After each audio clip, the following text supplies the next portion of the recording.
வணக்கம் and welcome back to J story box. இன்னைக்கு நம்ம கேட்க போற கதை அரண்மனை குடும்ப கதையுடைய கடைசி பாகமான 8வது பாகத்தை தான் வந்து கேட்க போறோம். கதைக்குள்ள போகிறதுக்கு முன்னாடி என்னுடைய சேனலை நீங்க இதுவரை சப்ஸ்கிரைப் பண்ணலன்னா சப்ஸ்கிரைப் பண்ணுங்க. அப்படியே மறக்காம பக்கத்துல இருக்க அந்த பெல் ஐக்கானை பிரஸ் பண்ணுங்க. அப்பதான் நான் சொல்ற கதைகள் எல்லாம் உங்கள் காதுகளுக்கு வந்து சேரும். சரி வாங்க நாம கதைக்குள்ள போகலாம். அத்தியாயம் 52. புலன்களுக்கு புலனாகிடாத உணர்வால் உணர வேண்டிய ஒரு விஷயத்தை அசோகமித்திரன் உணர வேண்டியதன் பொருட்டு ஒரு நிதர்சன அனுபவத்திற்கு அசோகமித்திரனை ஆட்படுத்த தொடங்கினார் மண்ணாங்கட்டியார். அசோகமித்ரா, நீ இப்ப யாரையாவது பார்க்கணும் பேசணும்னா என்ன செய்வ என்று ஆரம்பித்தார். அவங்கள தேடி போவேன் குரு. அவங்க வேற ஊர்ல இருந்தா முடிஞ்சா அந்த ஊருக்கு போவேன். இல்ல போன்ல பேசுவேன். போன்ல பேசுவ, சரியா சொன்ன. இந்த உலகமே இப்ப 6வது பூதமா அதை தானே கட்டிக்கிட்டு அழுதுட்டு இருக்கு. வாஸ்தவம் தானே? ஆமா சாமி, பிச்சைக்காரன்ல இருந்து பிர்லா வரைக்கும் போய் சேர்ந்திருக்கிற ஒரே விஞ்ஞான அதிசயம் செல்போன். பெரிய அதிசயமும் இப்ப அதுதான். அது பேசும், பாடும், காட்சிகளை காட்டும். நாம அதுல எழுதலாம், படிக்கலாம், நம்ம கணக்கு வழக்குகளை போடலாம். அதையெல்லாம் ஃபைல்னு அதுக்குள்ள வச்சு பாதுகாக்கலாம். காசு பணம் கூட வேண்டாம், கணக்குல பணம் இருந்தா போதும். இதை வச்சு கட்டிடலாம். தொடர்பு எண் மட்டும் இருந்தா போதும். ஜனாதிபதியோடு கூட இருந்த இடத்துல இருந்தே பேசலாம். இதுக்கு தூரம் ஒரு பொருட்டு கிடையாது. உட்கார்ந்த இடத்துல இருந்தே உலக தொடர்போட எல்லா காரியங்களையும் இதை கொண்டே செய்து முடிச்சிடலாம். சுருக்கமா சொன்னா இதுதான் இப்ப கடவுள் குரு. கடவுள் இல்ல, அசுரன்னு சொல்லு, திருத்தினார் மண்ணாங்கட்டியார். அது அசோகமித்திரனுக்கு கொஞ்சம் அதிர்ச்சி அளித்தது. அசுரனா? திருப்பி கேட்டார். ஆமா, உன்னை தன்னோட அடிமையாக்கிடுச்சே. உன் சுயஞையெல்லாம் இதன் முன்னால் நீ எழுந்துட்டியே. இது இல்லாட்டி செயல்பட முடியாதுங்கிற அளவுக்கு எல்லோரையும் முடமாக்கிடுச்சே. கடவுள் இதையெல்லாம் செய்ய மாட்டாரே. குரு, இதனால உண்டாக்குற நன்மைகள் தெரிஞ்சுமா இப்படி சொல்றீங்க? நன்மையா? அப்ப இது இல்லாத போன நூற்றாண்டும் அதற்கு முந்தைய காலங்களையும் வாழ்ந்த மக்கள் வாழாம போயிட்டாங்களா? நீங்க என்ன சொல்ல வரீங்க குரு? விஞ்ஞானம் மனிதனை சோம்பேறியாக்கும், அடிமையாக்கும், மோகமுள்ளவனா ஆக்கும், பேராசைக்காரனாக்கும். அணுகுண்ட வச்சுக்கிட்டு மிரட்ட சொல்லித்தரும். இதுல ஒன்னே ஒண்ணு கூட உன்னால மறுக்க முடியாது. அப்ப விஞ்ஞானம் கூடாதா? ஒரு சித்தனுக்கு, அதாவது தன் மனசு, உடல், இதோட ஆற்றலை முழுமையா பயன்படுத்த தெரிஞ்சவனுக்கு இது தேவையே இல்லைன்னு சொல்ல வந்தேன். அப்படி இல்லாதவங்களுக்கு தேவைதானே? இப்படி பேசினா பேசிக்கிட்டே இருக்கலாம். நான் இப்ப என் தேர்ச்சியால அபரிதமான யோக சக்தியோடு இருக்கிற உனக்கு அந்த சக்தியோட சக்தியை புரிய வைக்க போறேன். அதுதான் குரு இப்ப எனக்கு வேணும். சரி, இப்ப நீ உன் மனசுக்குள்ள உன்னை இந்த நாகேந்திர நல்லூருக்கு கூட்டி வந்த அந்த கணபாடிகளை தீவிரமா நினைச்சி கணபாடிகளை இங்க வர சொல்லி கூப்பிடு பார்ப்போம். நான் எனக்குள்ள கூப்பிட்டா அவருக்கு எப்படி கேட்கும்? நல்லா கேட்கும். தீவிரமா, வேற எந்த சிந்தனையும் இல்லாம அவரை கூப்பிடு. ஒரு முறை நினைச்சாலே போதுமா குரு? அவன் இங்க வந்து உன் தோலை தொடுமறை நீ தீவிரமா நினைக்கணும்.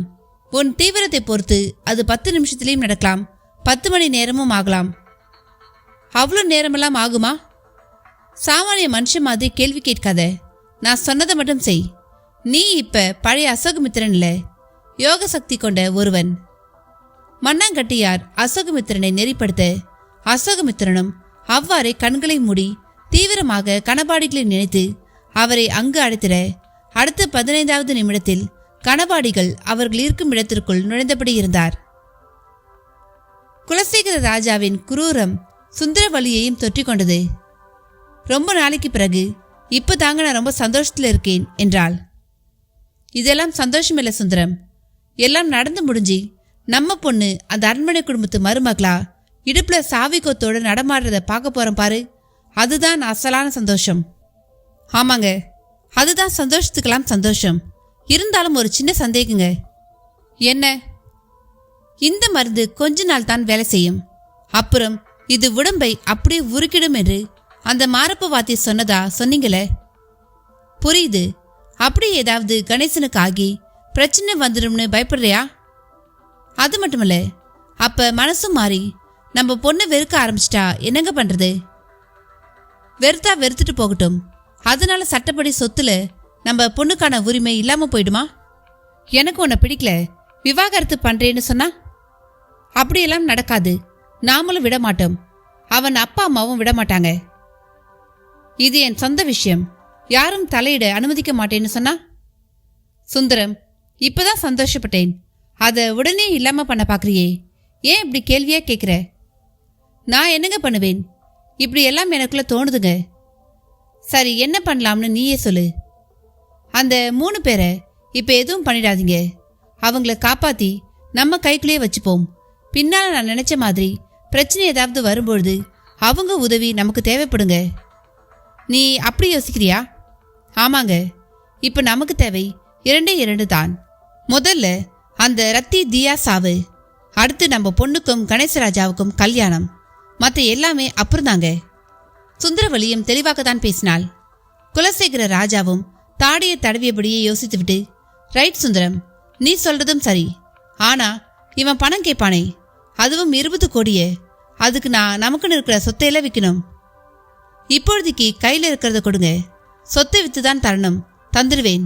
அதுக்கு அவகாசம் தேவை. அதுவரை பொறுமையா இருன்னு சொல்லுங்க. அவன்தான் உங்க மனசுல இருக்கிறத அப்படியே சொல்றவனாச்சே. அதனால இது பொய்யில்னு தெரிஞ்சுக்குவான், புரிஞ்சுக்குவான். அப்படியே ரத்தியையும் குழந்தையையும் இப்ப தற்கொலை என்ற பேர்ல கொல்றதான் முதல் தேவை. அதுக்கும் நீ உதவி செஞ்சாதான் உன் பணம் உனக்கு கிடைக்கும்.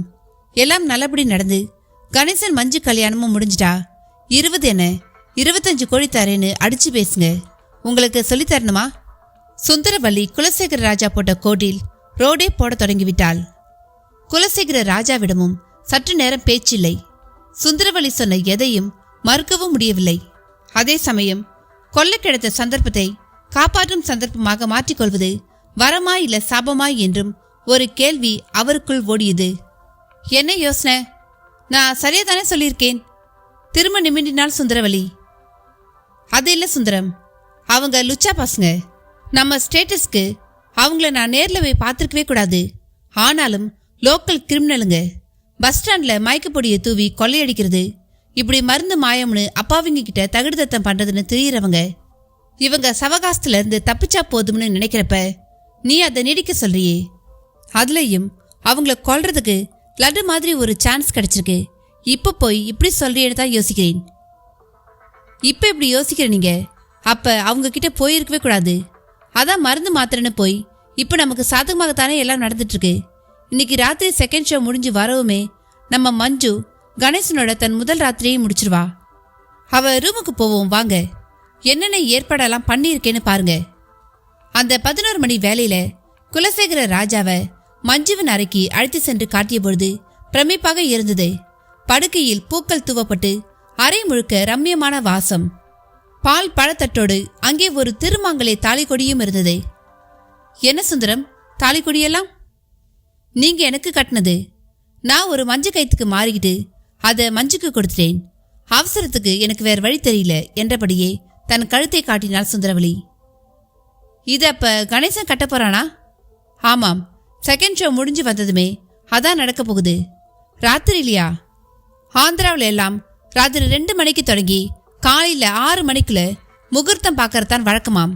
அது பிரம்ம முகூர்த்தமாம்ல, அதுல எப்ப வேணா தாலி கட்டலாமாம். எல்லாம் விசாரிச்சிட்டேன். எல்லாத்துக்கும் ஒரு பதிலே சொல்லிடுறியே. அது சரி, கணேசன் கட்டலனா? என் அம்மா அப்பா இல்லாம கட்ட மாட்டேன்னு சொன்னா? இது நமக்குள்ள. அப்புறமா ஊரறே ஒன்று கட்டுங்கன்னு சொல்லி அவனை எப்படியாவது கட்ட வச்சிருவாங்க மஞ்சு.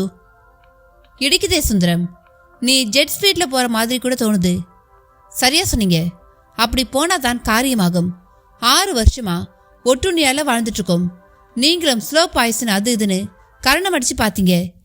என்னாச்சு? அந்த குட்டி பொண்ணு இப்ப கல்லு மாதிரியில இருக்கா. அவளுக்குள்ள பாத்தீங்க. ஆனா அதுக்குன்னு போனவங்க வாழ போய் சேர்ந்துட்டாங்க. அவ இல்ல இந்த நிமிஷம் வரை ஜெயிச்சிட்டு இருக்கா. அறையை கூட்டி குப்பையள்ளி கொட்ட வந்தவ அழகால மைக்கி மகாராணியெல்லாம் ஆயிட்டா.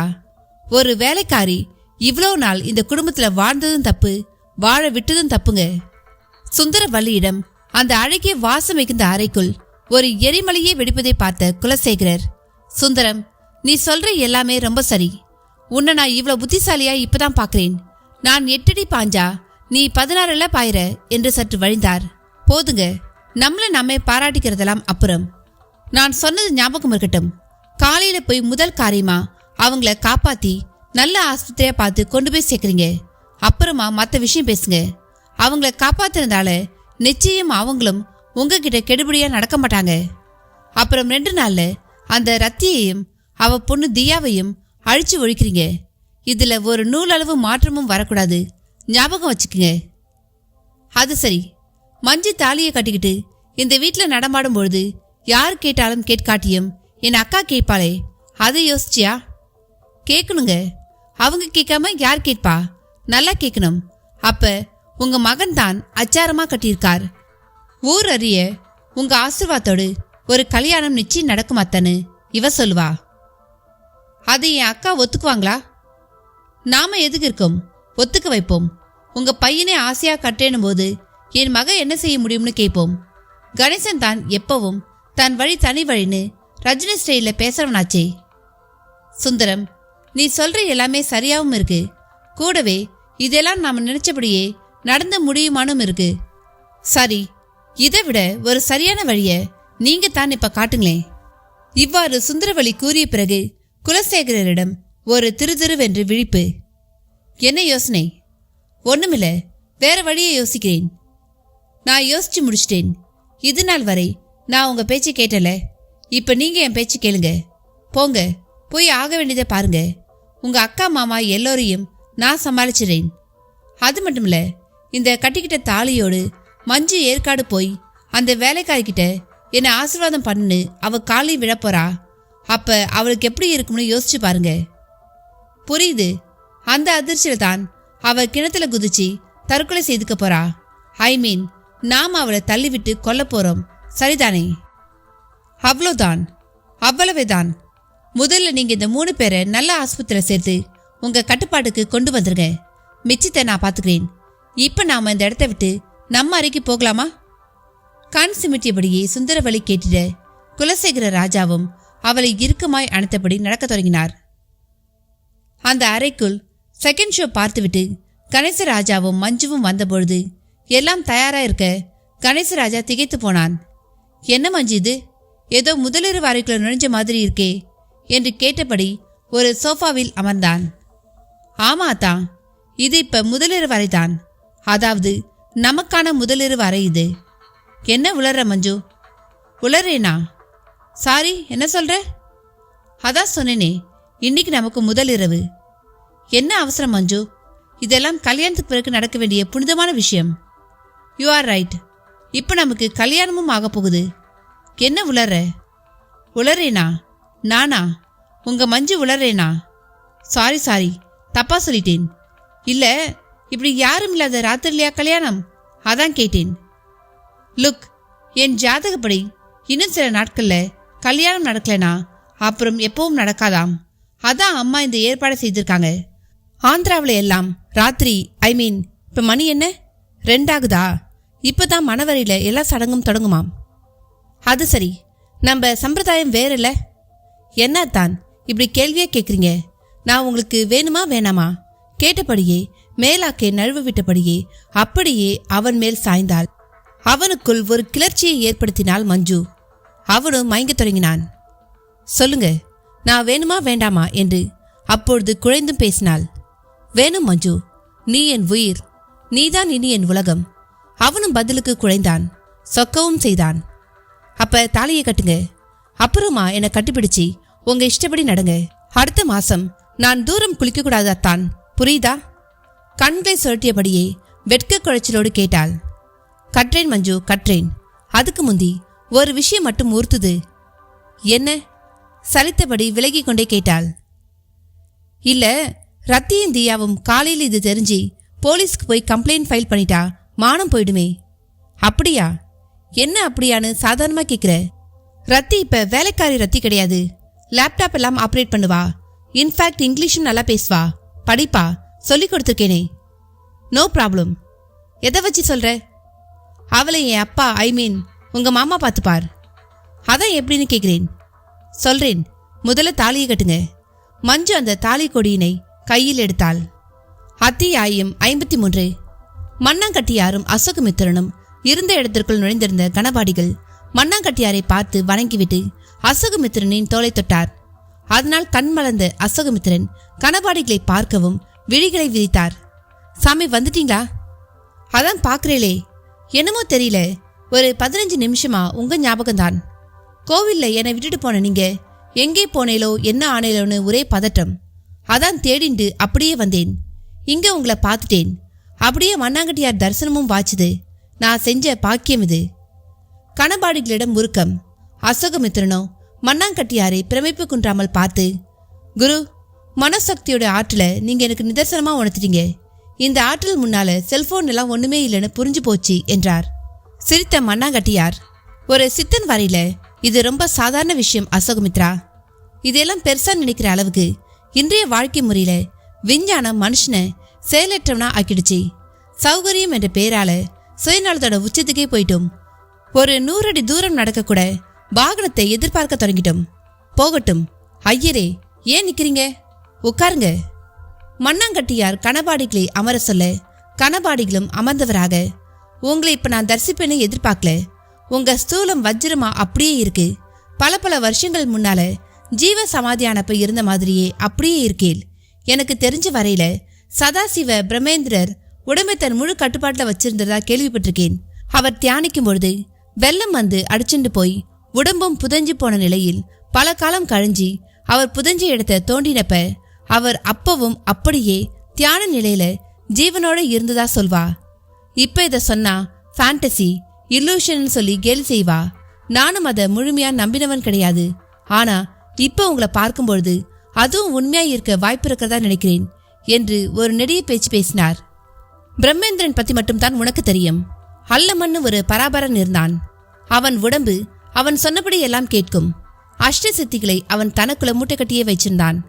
கிணத்துக்கடியில மூச்சு நிறுத்தி தவம் செய்வான். அந்தரத்துல பஞ்சு போல மிதந்து காட்டுவான். கைவிரல்களை வெட்டி எடுத்து திரும்ப ஒன்னு சேர்த்து காட்டுவான். பஞ்சபூதங்களை பந்து போல உதைச்சு விளையாடினவன். தான் ஒரு மகா சித்தன் என்று பிறர் நினைக்கிறதுக்காக இப்படியெல்லாம் நடந்துக்கல.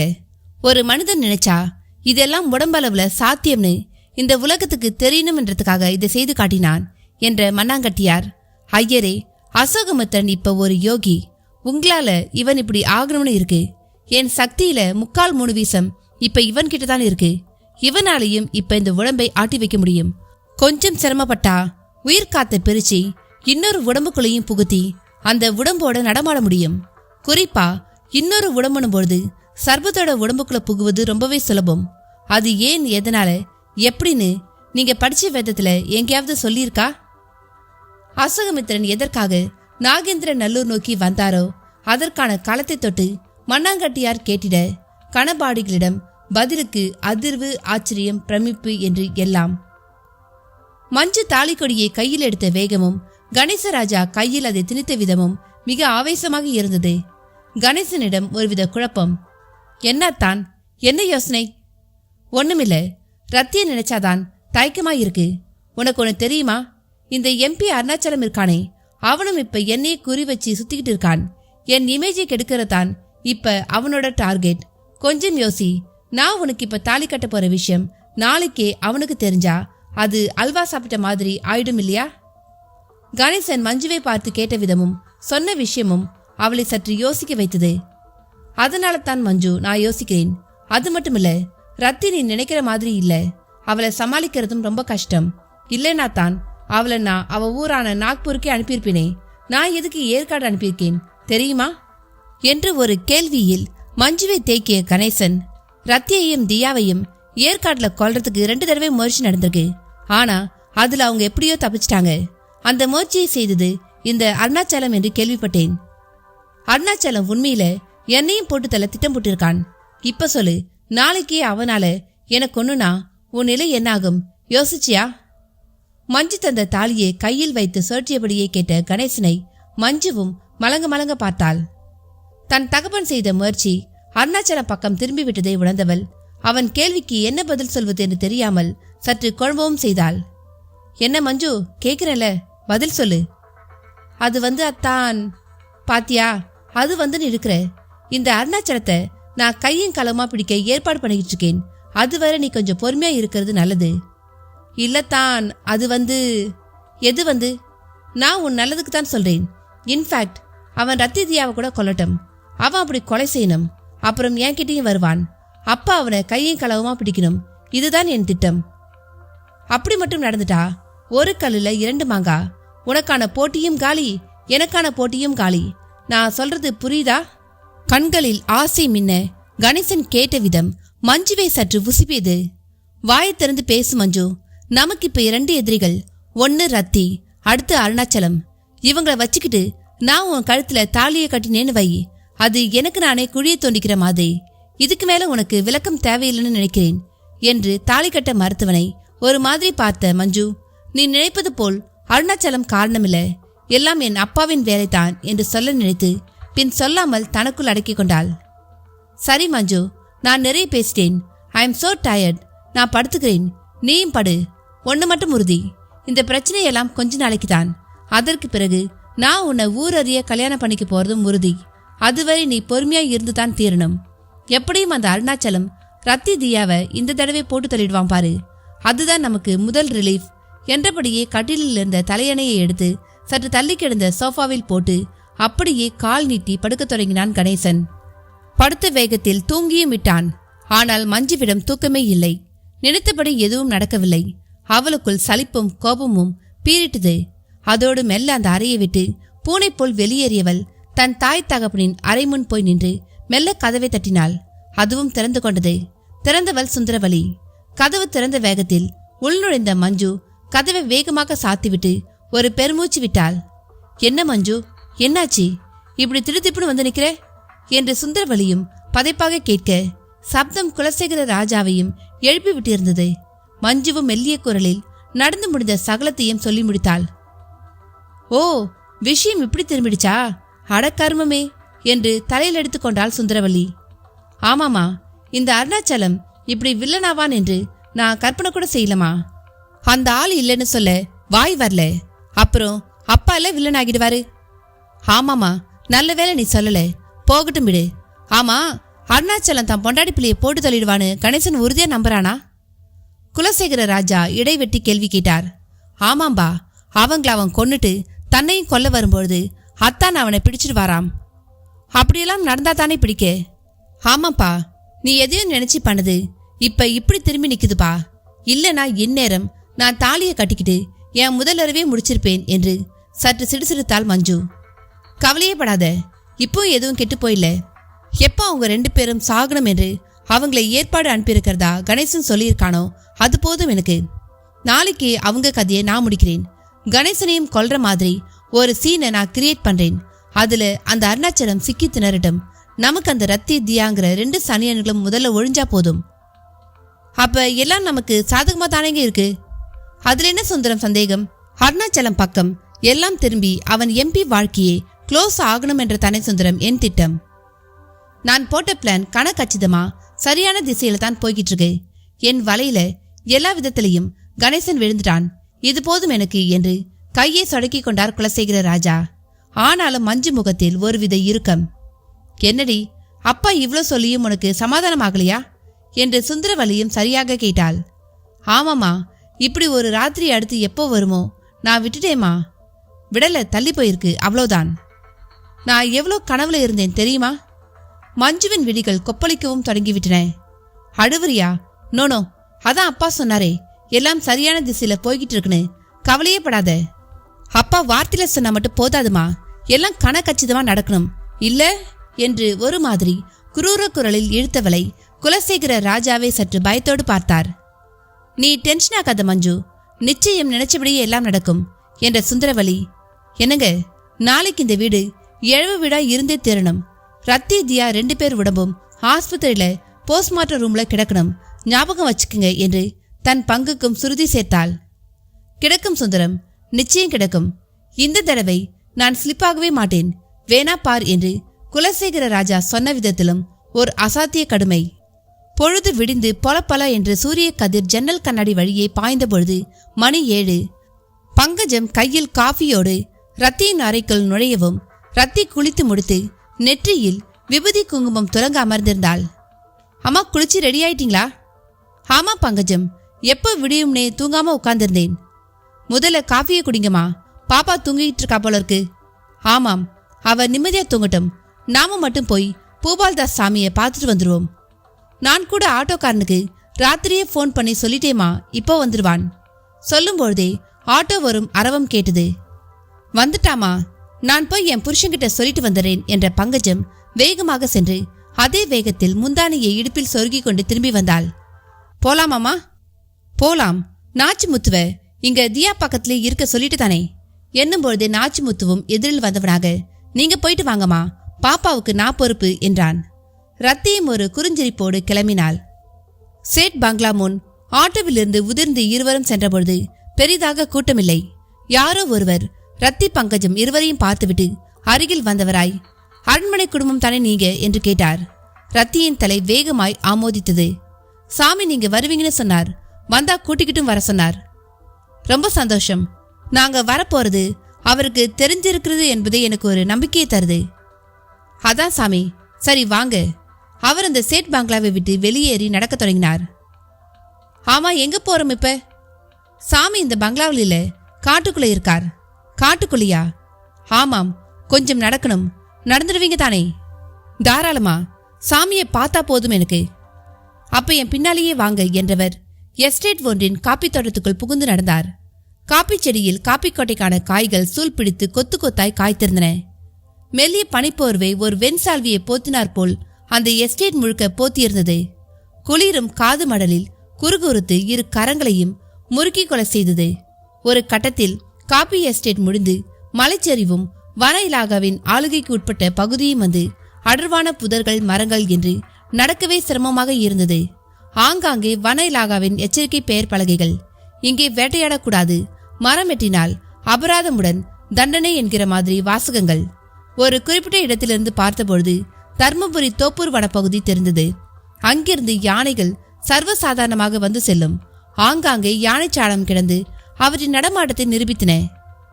என்னம்மா, சாமி நம்மள இப்படி நடக்க விடுறார்? நான் இதை கொஞ்சம் கூட எதிர்பார்க்கலாமா என்று சற்று பெருமூச்சுடன் சடைத்தாள் பங்கஜம். எனக்கும் அதே எண்ணம் தான். அதே சமயம் எனக்கு கொஞ்சம் பயமாவும் இருக்கு பங்கஜம். என்னம்மா சொல்றீங்க? அவர் நிஜமாலுமே சாமியோட ஆள்தானா?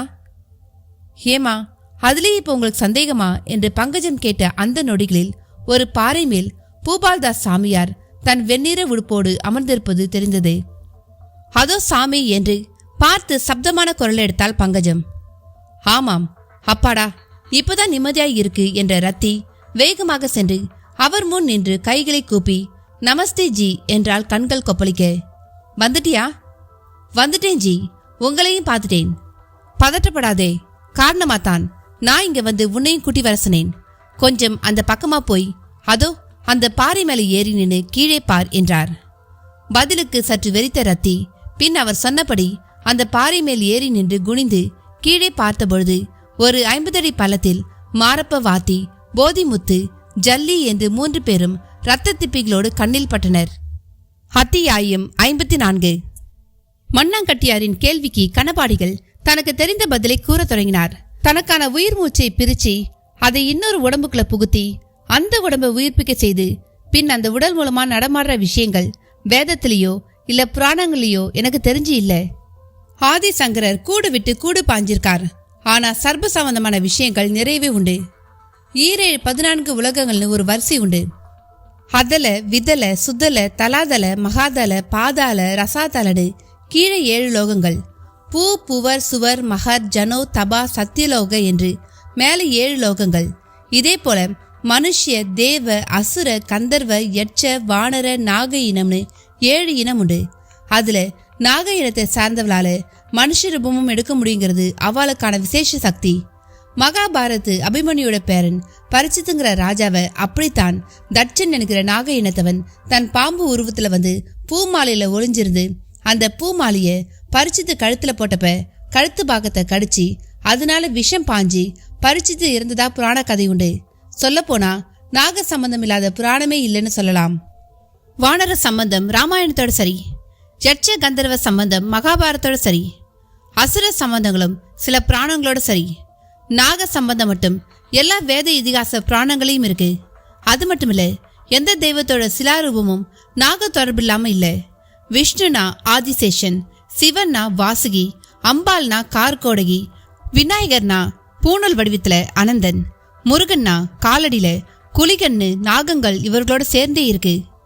நாம இந்த தெய்வங்களை வணங்கும் பொழுது இந்த நாகங்களையும் சேர்ந்தே வணங்குகிறோம் என்று கணபாடிகள் தனக்கு தெரிந்த தகவல் சகலத்தையும் சொல்லி முடித்தார். ஐயரே, கணபாடிகள் என்ற பட்டத்துக்கு பொருத்தமா சர்ப்பங்களை பற்றி தெரிஞ்ச அவ்வளவே சொல்லிட்டீங்க. எவ்வளவோ உயிரினங்கள் இருந்தாலும் எல்லா தெய்வங்கள்கிட்டையும் சர்ப்பங்கள் மட்டும் தொடர்போடு இருக்க நுட்பமான காரணம் ஒன்று இருக்கு. அதை யோசிச்சு பாத்தீங்களா? மண்ணாங்கட்டியார் சர்ப்பங்கள் குறித்த அடுத்த கேள்வியை கேட்டார். ஆனால் கணபாடிகளிடம் பதில் இல்லை. எனக்கு தெரியல சித்தரே, நீங்களே சொல்லிடுங்க என்றார். உயிரணுவோட மூல வடிவம்தான் சர்ப்பம். கால், கை, காது, முட்டி, புட்டம், பிரத்யேகமான வயிறு, முதுகுன்னு எந்த பாகங்களும் இல்லாத ஒரு குழல் உடம்புதான் சர்ப்பம்னு சொல்லலாம். இது அசைஞ்சா மொத்த உடம்பும் அசையும். ஒரு சர்ப்பத்தை நாம் பார்க்கும்பொழுது நாம் நம்மால மூல வடிவத்தையே பார்க்கிறோம். அதை வணங்கும் பொழுது நாம் நம்மையே வணங்குகிறோம். இதனால நாம வேற பிரம்மம் வேற இல்லைங்கிற ஒரு ஞான சித்தி தூண்டப்படுது. அப்படி தூண்டப்படணும் என்பதற்காகவே இறை ரூபங்களோட சர்ப்பங்கள் சம்பந்தப்பட்டிருக்கு. அடுத்து நான் இப்ப சொல்ல போற விஷயம்தான் ரொம்ப சூட்சமமானது என்று பீடிகை போட்டார் மண்ணாங்கட்டியார். 50 அடி ஆழ பள்ளத்தில் இரத்த விழாராக கிடந்த 3 பேரையும் பார்த்த ரத்திக்கு கொஞ்சம் திக்கென்றது. யார் இவர்கள்? இறந்து விட்டார்களா இல்ல உயிரோடு இருக்கிறார்களா? இங்கே வந்து எப்படி விழுந்தார்கள்? இவர்களை எதற்காக சாமியார் தன்னை பார்க்கும்படி செய்துள்ளார் என்கிற கேள்விகளோடு திரும்பி வந்தவளை ஒரு மென்னகையோடு பார்த்தார் சாமியார். ஜி, யார் அவங்க? ஏன் இப்படி கிடக்குறாங்க? உயிரோட என்று ரத்தி கேட்டு முடிக்கும் முன்பே, உயிரோட தான் இருக்காங்க. ஆனா இப்படியே விட்டுட்டா சில மணி நேரத்துல இறந்துருவாங்க. அவங்கள காப்பாத்தணும். காப்பாத்துவோமா? நறுக்காக கேட்டார் சாமியார். நிச்சயமா. உயிருக்கு போராடுறவங்கள காப்பாத்துறது தானே ஜி மனுஷங்களோட கடமை. சரியா சொன்ன. நீ கூட இப்ப அப்படி போராடுறவதான் என்று சாமியார் முத்தாய்ப்பாக சொல்லவும் ரத்திக்கு சுருக்கென்றது. சுவாமிஜி, நான் இப்ப சாவோடு மட்டுமில்ல வாழ்க்கைக்கு போராடிட்டு இருக்கேன். என் வாழ்க்கை தலைகீழா மாறிப்போச்சு. நான் இப்ப இருக்கிற நிலைக்கு செத்துறது எவ்வளோ மேலன்னு தோணுது என்னும் பொழுது ரத்தியின் விழிகள் கலங்கிவிட்டன. உன் கட்டம் இப்ப எப்படிப்பட்டதுன்னு எனக்கு தெரியும் பேட்டி. கவலையே படாத, எல்லாம் நல்லபடியா மாறும். இப்ப இவங்களை காப்பாத்தத்தை பத்தி மட்டும் சிந்திப்போம். இவங்க யார் சுவாமிஜி? இங்க எப்படி வந்தாங்க?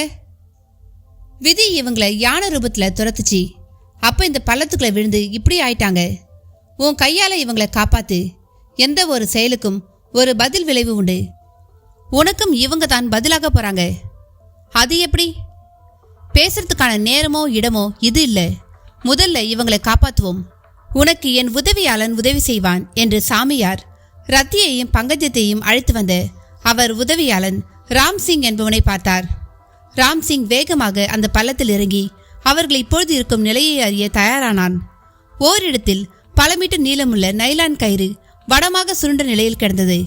ரத்தியும் பங்கஜமும் அந்த கயிறை எடுத்துக்கொண்டு பள்ளத்தின் விளிம்பருகே சென்று எட்டி பார்த்தனர். ராம்சிங் அவர்களை தொட்டு பார்த்து காயங்களை கவனித்தான். பின் அந்த பள்ளத்தில் எந்த பக்கம் புதர்களின்றி மேலே செல்ல தோதாக உள்ளது என்பதை பார்த்து அந்த பக்கமாக வந்து நின்று அங்கிருந்து கயிற்று நுனியை தன்னை நோக்கி போட சொன்னான். அடுத்த சில நிமிடங்களில் ஒவ்வொருவர் உடம்பும் கயிற்றால் கட்டப்பட்ட நிலையில் பங்கஜமும் ரத்தியும் அந்த உடல்களை தங்கள் சக்தியை திரட்டி மேலே இழுத்தனர். மேலே இழுக்கப்படும் போதே மூவரிடமும் மயக்கம் தெளிந்து விட்டது. ஆனால் எலும்பு முறிவால் உண்டான வலியில் கத்தினர். மாரப்ப வாத்திக்கு காலில் எலும்பு முறிவு, நிற்க முடியாத நிலை.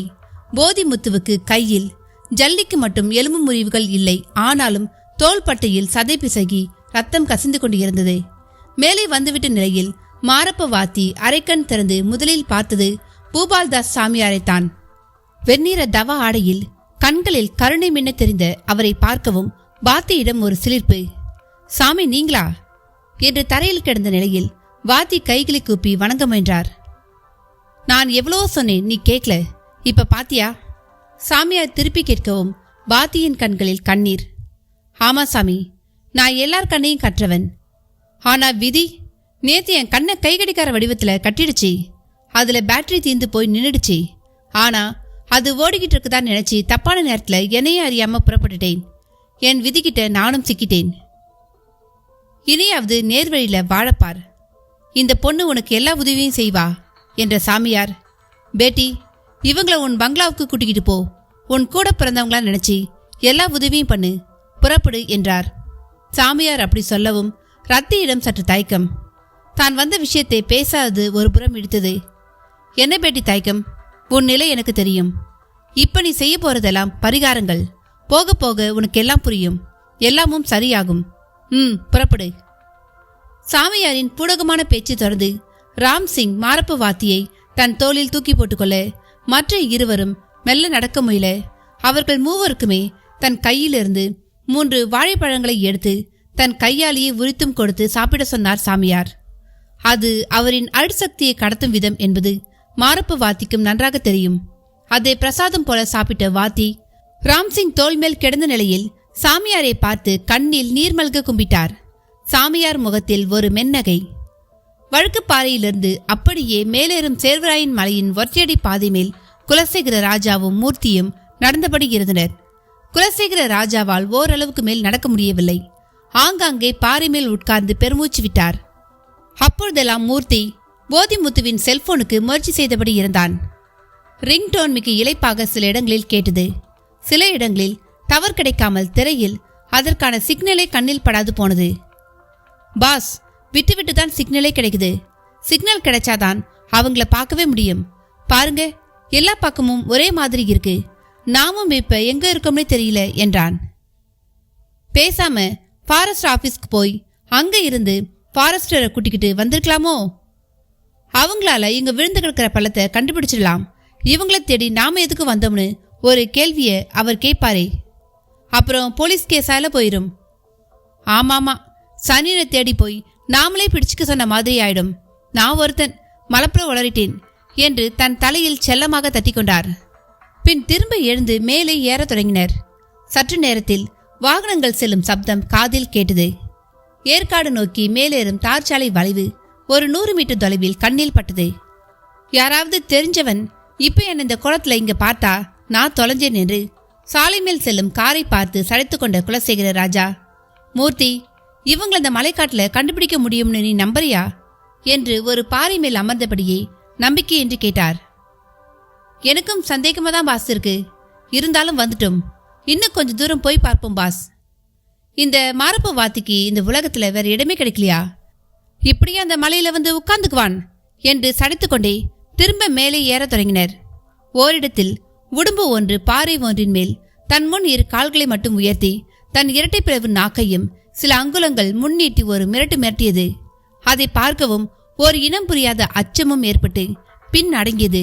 பல இடங்களில் முட்செடிகளில் பேண்டின் பாகங்கள் சிக்கிக்கொள்ளவும் அதை எடுத்துவிட்டு தொடர்வதும் பெரும்பாடாக இருந்தது. கைகடிகாரத்தை பார்த்தபொழுது மணி 9 கடந்து விட்டு இருந்தது. பனிமூட்டம் விலகி வெயிலும் காயத் தொடங்க கழுத்து கன்னம் என்று எல்லா பாகங்களிலும் வேர்வை புள்ளிகள் தோன்றி மண்புழுக்கள் போல நெளிந்து ஓடத் தொடங்கின. மூர்த்தி இடையிடையே செல்போனில் முயற்சித்தபடியேதான் நடந்தான். நல்ல வேளையாக ஓரிடத்தில் பதில் ரிங்டோன் சப்தம் சற்று அருகில் இருந்து கேட்டது. பாஸ், சத்தம் கேக்குது பாஸ், இங்குதான் எங்கேயோ கிடக்குறாங்க என்று மூர்த்தியும் சற்று உற்சாகமானான். குலசேகர ராஜாவிடமும் அப்பாடா என்கிற பெருமூச்சு. பாரு பாரு, செத்து கிடக்க போறாங்க. அப்புறம் நாம இவ்வளவு தூரம் வந்தும் பிரயோஜனம் இல்லாம போயிட போகுது என்று முணுமுணுத்தார். மூர்த்தியும் சப்தம் வந்த திசை நோக்கி சென்று அவர்கள் கிடந்த பள்ளத்தையும் கண்டுபிடித்து கீழே பார்த்தான். பள்ளத்தின் ஒரு மூலையிலிருந்து இலையும் தழையும் மூடி கிடக்க செல்போனின் ஒளி மட்டும் கேட்டது. உள்ளே அவர்கள் இல்லாத வெறுமை ஆச்சரியமூட்டியது. பாஸ், செல் மட்டும் உள்ள கிடக்கு, ஆனா அவங்கள காணோம் என்றபடியே பள்ளத்தின் ஒரு பாகத்தை பார்த்தான். அந்த பக்கமாக கயிறு கட்டி அவர்களை மேலே இழுத்த தடயங்கள் தெரிந்தன. யாரோ வந்து காப்பாத்தி தூக்கிட்டு போயிட மாதிரி தெரியுது பாஸ் என்று மூர்த்தி சொல்லவே குலசேகர ராஜாவும் அவன் அருகில் வந்து பள்ளத்தையும் அந்த பக்கத்தையும் பார்த்து முடித்து ஒரு பெருமூச்சுமிட்டார். இப்ப என்ன பாஸ் பண்றது? என்ன பண்றது? திரும்பி போக வேண்டியதுதான். யார் வந்து காப்பாத்திருப்பாங்க? போதிமுத்து நமக்கு போன் பண்ணி சொன்ன மாதிரி வேறு யாருக்காவது சொல்லியிருப்பானா? என்ன எழவோ, இந்த பிளக்கா பசங்களுக்காக நான் கிடந்து கஷ்டப்படணும்னு இருக்கு பாரு. சரி சரி, நாம திரும்பி நடப்போம். ஒருவேளை ஃபாரஸ்ட் ஆட்கள் கூட இந்த பக்கம் ரெய்டு வரும்பொழுது பார்த்து காப்பாத்திருக்கலாம். சரி, இனி இவனுங்க பத்தி யோசிக்கிறதுல அர்த்தமில்ல. இவனுங்க பொழைச்சி எழுந்து வர்றதுக்கும் நாளாகும். நாம அடுத்த கட்டத்தை பத்தி யோசிக்க வேண்டியதுதான் என்ற குலசேகர ராஜா அப்பொழுது ரத்தியை பற்றி யோசிக்க தொடங்கிவிட்டார். பங்களாவுக்குள் நுழைந்த 3 பேரையும் பார்த்த நாச்சிமுத்துவிடம் விடைப்பு. யார் பங்கஜம் இவங்க என்று கேட்க பங்கஜமும் அவனிடம் நடந்ததை சொல்லி முடித்தாள். சாமி சொல்லி அனுப்பியிருக்கார்னா நிச்சயம் அதுல அர்த்தம் இருக்கும் என்று சொன்ன நாச்சிமுத்துவிடம் ரத்தியும் டாக்டர் அழைத்து வர முடியுமா என்று கேட்டாள்.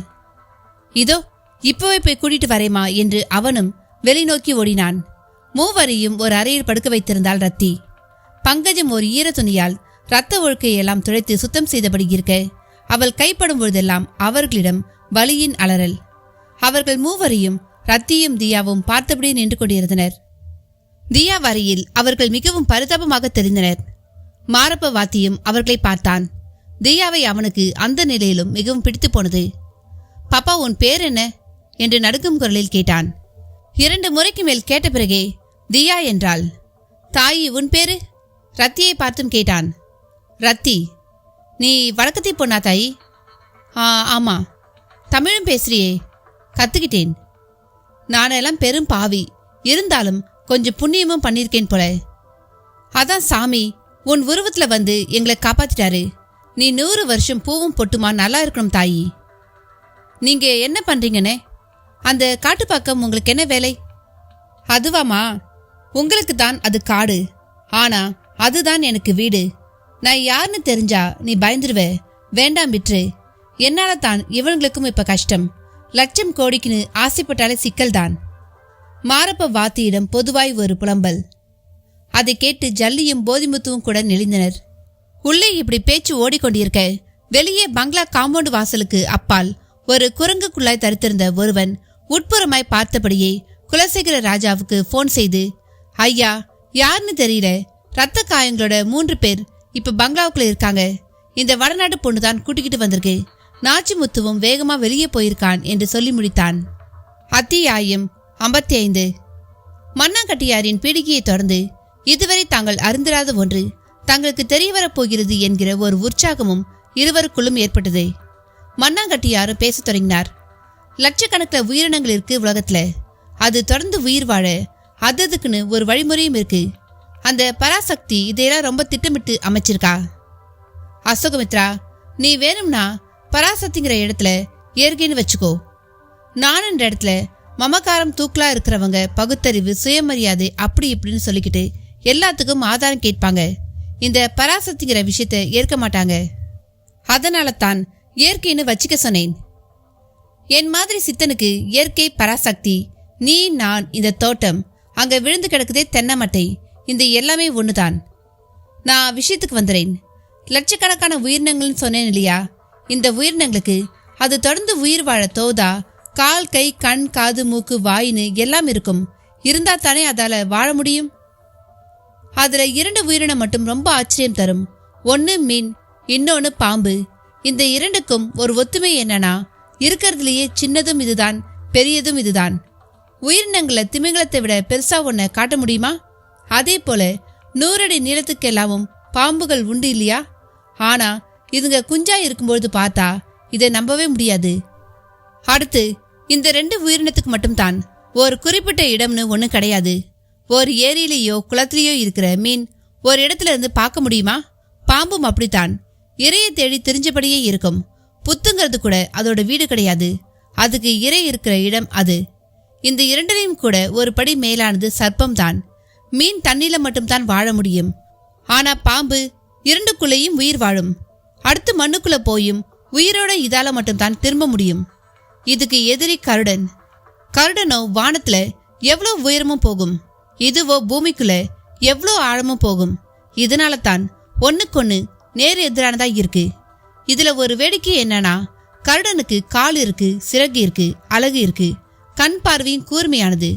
பாம்புக்கு வாயை தவிர எதுவுமே இல்ல, ஒரே புலன்தான் அதுக்கு.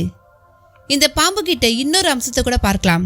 இதுக்கு அசைய முடிஞ்ச இன்னொரு உயிர் தான் உணவு. புழு, பூச்சி, தவளை, பறவை, விலங்குன்னு உயிர் வரிசையில ஓர் அறிவுல ஆரம்பிச்சு 6 அறிவுள்ள மனுஷன் வரை இது விழுங்கிவிடும். இது தாவரங்களை தீண்டவே தீண்டாது. சுருக்கமா சொல்ல போனா, பாம்புங்கிற ஓர் உயிர் வாழணும்னா அதுக்கு தேவை இன்னொரு உயிர். சிங்கமும் புலியும் செத்துட்ட ஆடு மாடுகளை கூட சாப்பிடும்.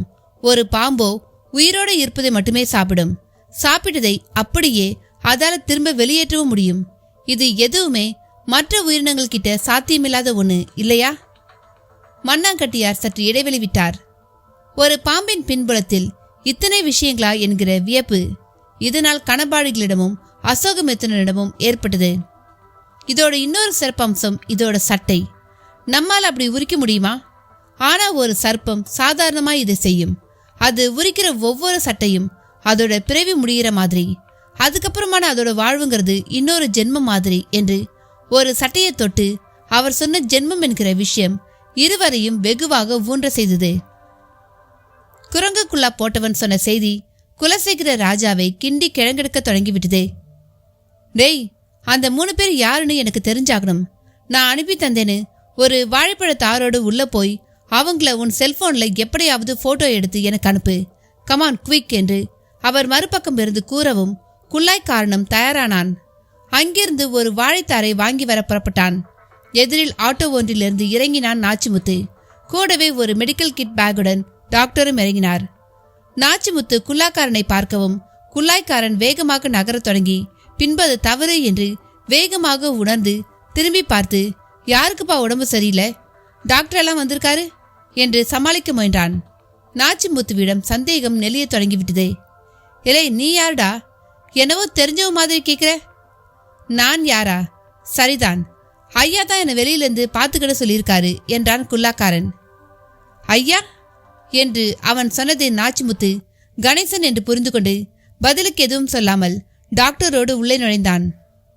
குல்லாக்காரனும் வாழைப்பழ தார் வாங்கி வர வேண்டி ஒரு பெருமூச்சோடு விலகி போனான். உள்ளே மூவருமே வலிமுனகளோடு கிடந்தனர்.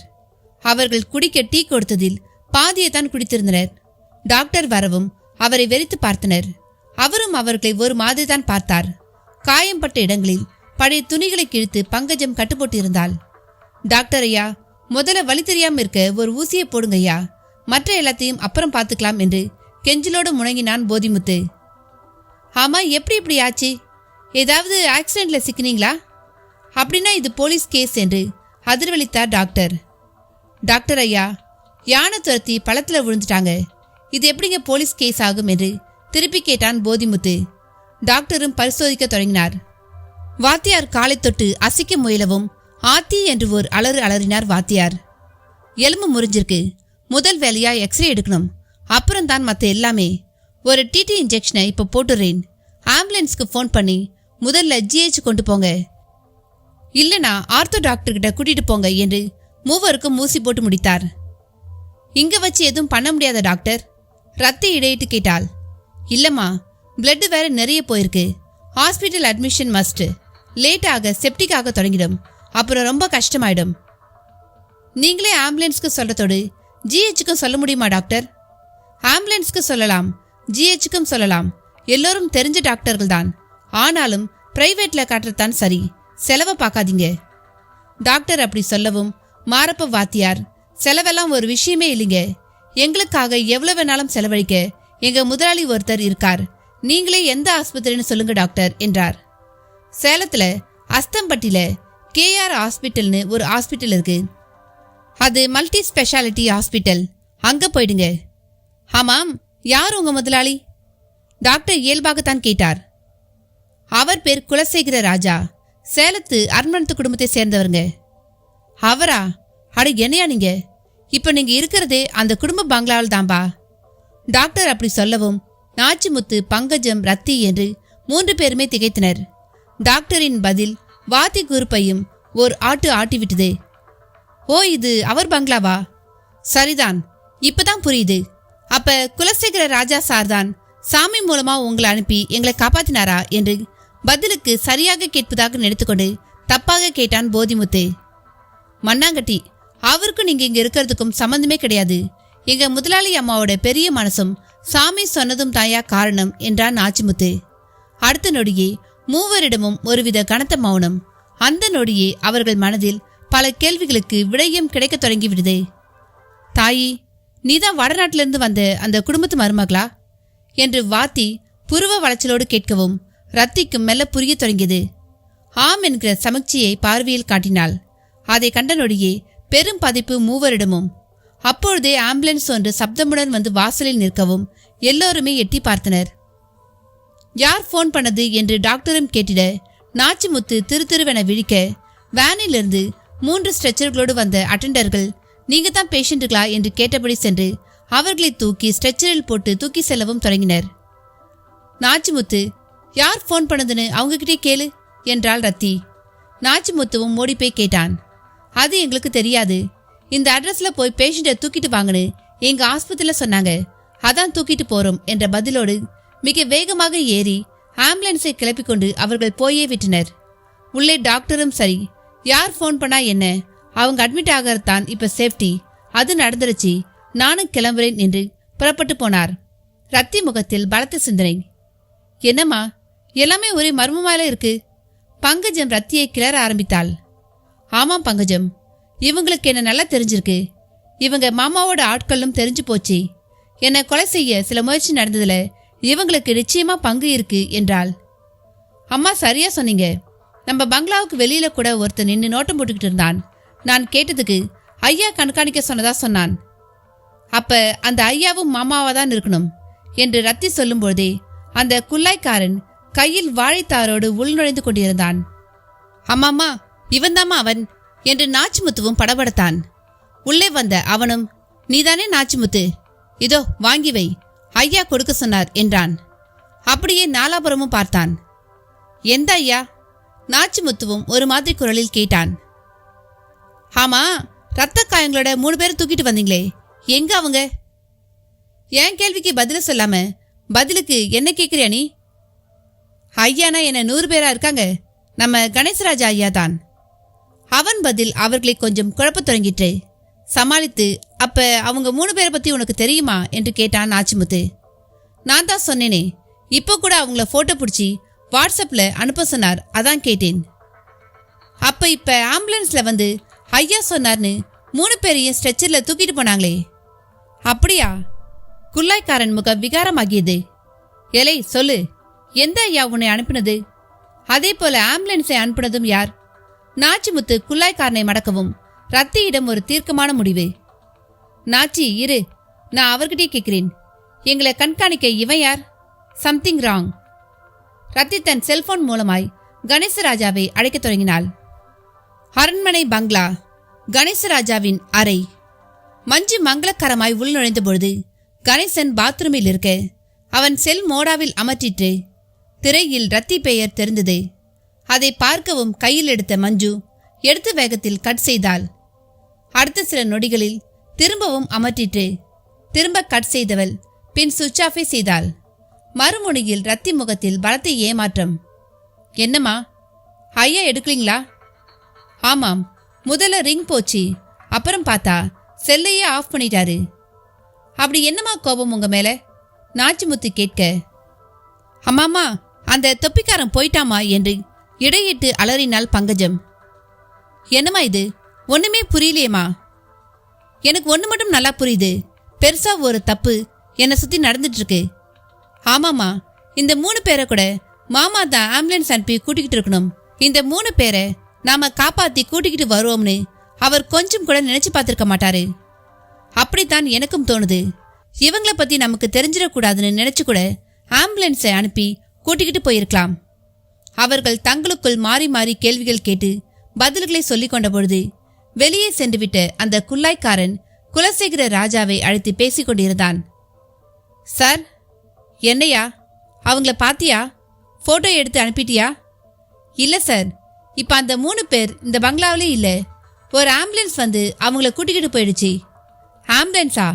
அவ்வளோ சீரியஸாவா இருக்காங்க? அது சரி, அத நீங்க அனுப்பலையா? யாருன்னே தெரியாம நான் எப்படியா அனுப்புவேன் சார்? அங்க உள்ள இருக்கிறவங்களுக்கும் யார் அனுப்பினாங்கன்னு தெரியல சார். என்னையா சொல்ற? யாரும் ஃபோன் பண்ணாம ஆம்புலன்ஸ் எப்படி வரும்? நான் நீங்க சொன்னதை கச்சிதமா செய்துட்டேன். நீ யாருன்னு அந்த நாச்சிமுத்து கேட்டப்ப கணேசன் ஐயா ஆளுன்னு சொன்னேன், உங்க பேரை சொல்லல. குட். ஆனா கத்தி போய் வாழு வந்த கதையால இருக்கு. ஆமா, அது எந்த ஆஸ்பத்திரி ஆம்புலன்ஸ்? நான் பார்க்கலிங்க சார். என்னையா இது, ஒரு பக்கமும் போக முடியல, திரும்பின பக்கமெல்லாம் இடிக்குது. குலசேகரர் போனில் கசங்கிக் கொண்டிருக்கையில் மஞ்சு வந்து நின்றாள். அவரும் சரி, நான் அப்புறம் பேசுறேன் என்று கட் செய்தார். என்னப்பா ஒரே டென்ஷனா இருக்கீங்க? டென்ஷனாவா? தலையை பிச்சுக்கலாம் போல இருக்கு. விஷயத்த சொல்லுங்கப்பா. அவரும் சொல்லி முடிக்க, அதான் ரத்தி அத்தானுக்கு ஃபோன் பண்ணாளா என்றாள். ஐயோ, கணேசன் என்ன சொன்னான்? பேசினா தானே சொல்ல, நான் தான் சுவிட்ச் ஆஃப் பண்ணிட்டேனே. திரும்ப பண்ண மாட்டான்னு என்ன நிச்சயம்? வாஸ்தவம் தான். ஆனா இப்ப பயங்கர குழப்பத்துல இருப்பா. இது ஒரு ரைட் டைம். நீங்க கூட அவளை கிணத்துல தள்ளி கொலை செய்யற ஒரு பிளான் போட்டு வச்சிருக்கீங்களே, அதுக்கு இப்ப மேல போய் அதை முடிங்க. அந்த கிணத்துக்கிட்ட அவளை வர சொல்லி அத்தான் செல்ல இருந்தே நான் ஒரு மெசேஜை அனுப்பி அப்புறம் அழிச்சிடுறேன். நீங்க போகும்பொழுது அங்க அவ அந்த குட்டியோட இருப்பா. இது போதாதா உங்களுக்கு? மஞ்சு கேட்க குலசேகர ராஜா முகத்தில் ஒரு குரூர பிரகாசம். அத்தியாயம் 56. ஒவ்வொரு பாம்பு சட்டையும் ஒரு பிறவி முடிப்பதை குறிக்கிறது என்னும் பொருளில் மண்ணாங்கட்டியார் சொன்னதில் ஒரு புதிய பொருளை உணர்ந்த அசோகமித்ரன், குரு, இதை தொட்டு ஒரு கேள்வியை கேட்கலாமா என்று இடையிட்டார். கேளு. மறு ஜென்மங்கிறது உண்மையா? ஓ, அதுலேயே உனக்கு சந்தேகமா? இந்த உலகம்தான் என்னை சந்தேகப்பட வச்சிருக்கு குரு. எந்த வகையில? இன்றைய உலக மக்கள் தொகை 750 கோடி. இதுல இந்தியாவோட மக்கள் தொகை 125 கோடி. இதுல இந்துக்கள் சராசரியா 75 கோடி. அந்த வகையில உலக மக்கள் தொகையில 10 பேர்ல ஒருத்தன் தான் இந்து. மீதி இருக்கிற 9 பேர் பல்வேறு மதங்களை சேர்ந்தவங்க. அந்த மதங்கள்ல மறுபிறப்பு பற்றிய நம்பிக்கைகளோ கருத்தோ பெருசா இல்ல. ஒரு மதம் கடவுள் பாவ புண்ணியத்திற்கேற்ப தண்டனை தரதா சொல்லுது. மற்றொரு மதம் எல்லா பாவங்களையும் மன்னிச்சிடுதா சொல்லுது. ஆனா திரும்ப பிறப்பெடுப்பது பற்றி பெருசா கருத்துக்கள் இல்ல. ஏன் நீ இப்போ 9 பேர் நம்பிக்கை பெருசா இல்ல ஒருத்த நம்பிக்கை பெருசான்னு எனக்கு கேட்காம கேட்கிற, அப்படித்தானே? ஆமாம் சாமி, அப்படியும் சொல்லலாம். என்னைக்குல சிக்கிட்டியா நீ? போகட்டும், உனக்கு என்னைக்காலே சொல்றேன். ஊருக்கு ஊர் போலீஸ் ஸ்டேஷன் இருக்குதானே? இருக்கு. இந்த ஊரே எடுத்துக்க. 10,000 பேர் வாழறாங்க. இந்த ஊர்ல போலீஸ் ஸ்டேஷனும் இருக்கு. அதுல 10 பேர் வரை இருக்காங்க. இந்த 10 பேர் தான் 10,000 பேரை காவல் காக்குறாங்க. இந்த 10 பேர் தான் சட்ட ஒழுங்குக்கும் பொறுப்பு, நமக்கு எல்லாமும் பொறுப்பு. இருந்தாலும் அதிகாரம் நமக்கு கிடையாது. அது இவங்க கிட்ட மட்டும்தான் இருக்கு. இப்ப சொல்லு, 10 பெருசா 10,000 பெருசா? புரியுது சாமி. எண்ணிக்கையில எதுவும் இல்ல, எண்ணத்துல தானே சொல்ல வரீங்களா? அப்படி வா வழிக்கு. நான் இப்போ உன்கிட்ட கேட்கிறேன். இப்ப நீ மனுஷ பிறப்பு எடுத்துட்ட ஒரு மனுஷன். இதுல உனக்கு சந்தேகம் இல்லையே? இல்ல குரு. உன் முற்பிறப்பு எது? அதான் தெரியாதே. சரியா சொல்லு. தெரியலையா இல்ல இதான் உன் முதல் பிறப்பா? தெரியல. தெரிஞ்சுக்கவும் முடியலங்கிறதான் குரு யதார்த்தம். அப்படியா? போகட்டும். இல்லாத உன்னை ஒருத்தன் அடைய முடியுமா? இல்லாத உன்னை நினைச்சு கூட பார்க்க முடியாதே. அப்படின்னா முன்ன நீ இல்லாம இருந்திருந்தா இப்ப நீ பிறந்திருக்க முடியுமா? லாஜிக்கா இந்த பதில் சரியா இருக்கு சாமி. ஆனா நாங்கிற இந்த உடம்பு எப்பவும் இப்படி இல்லையே. இதே உடம்புல நான் வாலிபனாய் இருந்தப்ப என் தோற்றம், எடை எல்லாம் வேற. குழந்தையா இருந்தப்ப வேற. அவ்வளோ ஏன் அப்பா அம்மாவோட சுக்ல சுரோனிதமாய் இருந்தப்ப நான் திரவ வடிவத்துல தானே இருந்திருக்கேன். உன் விஞ்ஞானம் இப்ப அந்த திரவத்தை கையில எடுத்துக்கிட்டு கண்ணாடி குடுவைக்குள்ள எல்லாம் குழந்தைய உருவாக்கி காட்டுன்னு மார்த்தட்டி சாதிச்சுக்கிட்டும் இருக்கு. அந்த விந்து திரவத்தை தானே சொல்ற? ஆமா சாமி. அதுக்குள்ள பல கோடி உயிரணுக்கள் இருக்கு, தெரியுமா? தெரியும் சாமி. அது ஒரு பரம்பரை தொடர்ச்சி தானே? ஆமா சாமி. அப்ப உனக்குள்ள உன் தாத்தா பாட்டியெல்லாம் கூட இருக்காங்க தானே? நிச்சயமா சாமி. இதுக்கு பேர் என்னடா? இது மறுஜென்மம் இல்லையா? மண்ணாங்கட்டியார் பொட்டில் அடித்தார். முகத்தில் பொங்கிய குரூர பிரகாசத்துடன் மகள் மஞ்சுவை குலசேகரர் பார்த்தபொழுது சுந்தரவலியும் வந்து இணைந்து கொண்டாள். என்னங்க, காரசாரமா ஏதோ பேசிட்டு இருக்கீங்க போல இருக்கு. எல்லாம் அந்த வடநாட்டுக்காரி பத்தி தான் சுந்தரம். இன்னைக்கு அவ கணக்க முடிக்கிறதா சொல்லியிருக்கீங்க, ஞாபகம் இருக்குல்ல? அதுக்கு தாமா நானும் வழியே சொல்லிட்டு இருக்கேன். நடுவுல அந்த மலைப்பழத்துல விழுந்த 3 பேரால இப்ப பெரிய குழப்பம். அவங்க தான் அந்த குழியில இல்லையே, யாரோ காப்பாத்திட்டுதா சொன்னீங்களே. அது யாரோ இல்ல, அந்த ரத்தி. என்னடி சொல்ற? அவ எங்கடி அங்க வந்தா? எல்லாம் ஒரு சந்தேகம்தான், தெளிவா எதுவும் இல்ல. அந்த 3 பேர் இப்ப ஆஸ்பத்திரியில இருக்காங்க. ஆனா எந்த ஆஸ்பத்திரி, யார் கூட்டிக்கிட்டு போனாங்கன்னு எதுவும் தெரியாது. என்னடி இப்படி குழப்புற? என்னங்க சொல்றா இவ? சுந்தரம், உன்ன மாதிரி தான் நானும் குழம்பி இருக்கேன். நாம ஒண்ணு நினைச்சா நடக்கிறது நேர் எதிரா இருக்கு. ஆரம்பத்துல இருந்தே அப்படித்தானங்க இருக்கு. அது எப்படி வேணா இருந்துட்டு போகட்டும். இப்ப அந்த ரத்தியும் நம்மள போலவே குழப்பத்தை தான் இருக்கா. இங்க நம்ம கூட இல்லாம நமக்கு வசதியா ஏற்காட்டுல இருக்கா. அவளை போட்டு தள்ள இதை விட ஒரு சந்தர்ப்பம் வரவே வராது. மஞ்சு இடையிட்டு பலவித முகபாவங்களோடு சொல்லி நிறுத்தினாள். எல்லாம் சரி, அதை எப்படி பண்ண போறீங்க? சுந்தரவலியும் கையை ஆட்டி கேட்டாள். அம்மா, கணேஷ் அத்தான் செல் அவர் ரூம்ல மோடா மேலதான் இருக்கு. அத்தான மும்முரமா லேப்டாப்ல ஏதோ பண்ணிக்கிட்டு இருக்காரு. அந்த செல் மூலமா ரத்திய உடனே புறப்பட்டு நம்ம எஸ்டேட் பாசனை கிணத்துக்கிட்ட வான்னு நான் மெசேஜ் அனுப்பிடுறேன். அப்பா, நீங்க இப்பவே புறப்படுங்க. இப்ப மணி 1, 2 மணிக்கு நீங்க அந்த கிணத்துக்கிட்ட போயிடலாம். நான் 1:45 மணிக்கு மெசேஜ் பண்ணா சரியா இருக்கும். ரத்தியும் வருவா. அப்ப பிடிச்சு தள்ளிட்டு திரும்பி பார்க்காம வந்துருங்க. செத்து பிணமா மதக்கட்டும். மறக்காம அந்த குட்டியையும் தள்ளி விட்டுருங்க. தனக்கே உண்டான ஹிஸ்டீரியா படப்படப்போடு சொன்னவளை குலசேகர ராஜா ஒரு மாதிரி பார்த்தார். என்ன பாக்குறீங்க? புறப்படுங்க. அங்க போயிட்டு ஃபோன் பண்ணுங்க. இல்லம்மா, அந்த ரத்தி மெசேஜை பார்த்துட்டு வருவாளா? அப்படியே வந்தாலும் கூட அந்த பங்கஜமெல்லாம் வருவா. அப்புறம் இதை ஃபோன்ல பேசாம எதுக்கு மெசேஜ் அப்படின்னு சந்தேகப்பட மாட்டாளா? என்னப்பா, பயம் வந்துருச்சா? அதான் இப்படி கேள்வியே கேட்குறீங்களா? தைரியமா கொலை செய்ய நான் என்ன ஏதாவது கேங் லீடரா? இப்படி செய்யலாம்னா எப்போ செய்திருப்பேனே. எதுக்கு பாம்பு பிடிக்கிறவன் வசியக்காரன் கிட்டலாம் நான் பேசணும்? பயப்படுறீங்க, நல்லா தெரியுது. நீங்க சரிப்பட்டு வர மாட்டீங்க. இப்படி பயந்து பயந்தே நாம எல்லாத்தையும் இழந்துட்டு இருக்கோம். மஞ்சு டெம்பர் ஆகி நகம் கடிக்க தொடங்கிவிட்டாள். அடுத்து நிச்சயமாக பொருட்களை போட்டு உடைப்பதில் தான் அது முடியும் என்பதை உணர்ந்த சுந்தரவலி, இந்தாடி, டென்ஷன் ஆகாத. இவர் கேட்டதிலேயும் அர்த்தம் இருக்குடி. அந்த பங்கஜம் கூட வந்தா இவர் அவளையுமில்ல கொல்லணும். ரத்தி சாவுக்கு நாம கணேசனை ஒதுக்கி வச்சத காரணமா சொல்லிடலாம். பங்கஜத்துக்கு என்ன சொல்வ? இப்படி என்னையே கேள்வியா கேட்டீங்க. நான் இப்ப உங்களை இங்கேயே கழுத்து நெரிச்சு கொன்னுடுவேன். நான் மெசேஜ் அனுப்பும் பொழுது நீயும் குழந்தையும் மட்டும் வரவுன்னு டைப் பண்ணா முடிஞ்சுது இல்லையா? நானே என் போன்ல அவகிட்ட பேசி நானும் உன் புருஷனும் இப்ப எஸ்டேட் கிணத்துக்கிட்ட சல்லாபத்துல இருக்கும். உன்னால இனி என்ன ஒன்னும் பண்ண முடியாதுன்னு பேசுறேன். அப்ப அலறி அடிச்சுக்கிட்டு ஓடி வருவாள. மஞ்சு பற்கள் நரநரக்க பத்திரக்காளி போல் உசுப்பி கொண்டு கேட்கவும், இப்ப நீ சொன்னியே, இது சரியா இருக்கு, இப்படியே செய்.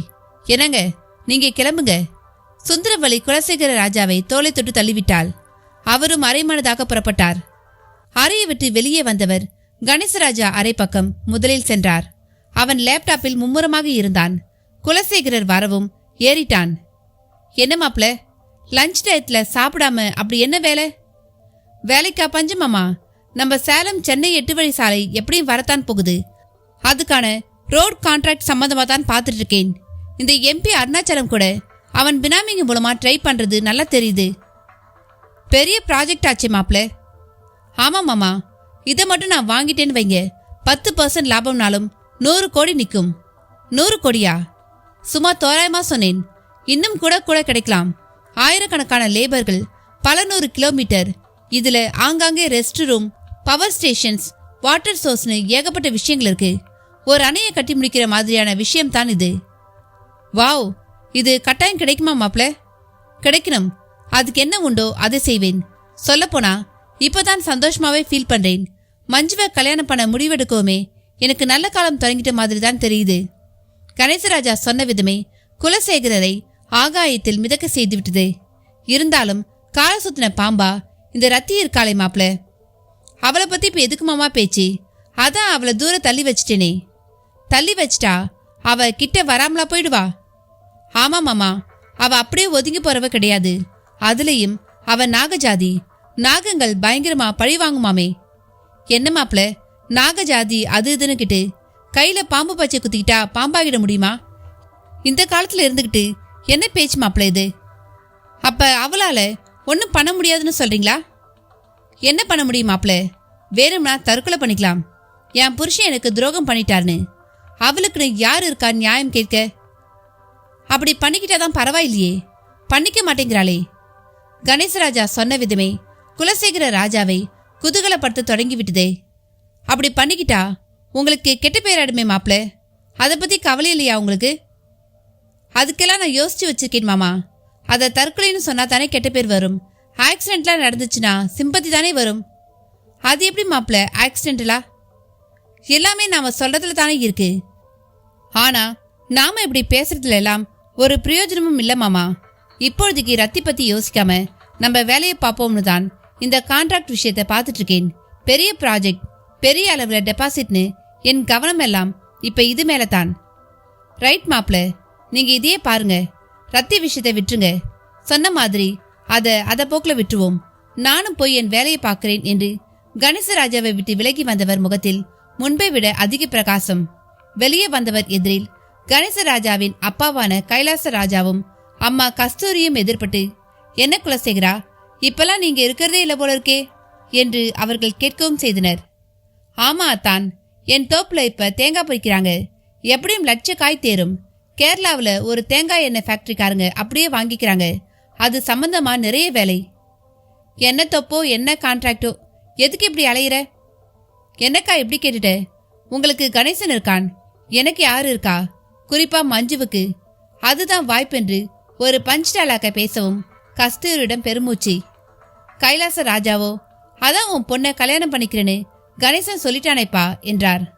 வாஸ்தவம் தான், நடந்து முடிகிற வரை எதுவும் நிச்சயம் இல்லையே அத்தான். நீங்க கூட குடும்ப கௌரவம், மீடியா, அது இதுன்னு பயந்துகிட்டுல இருக்கீங்க. சரி, நீயே சொல்லு, என்ன பண்ணலாம்?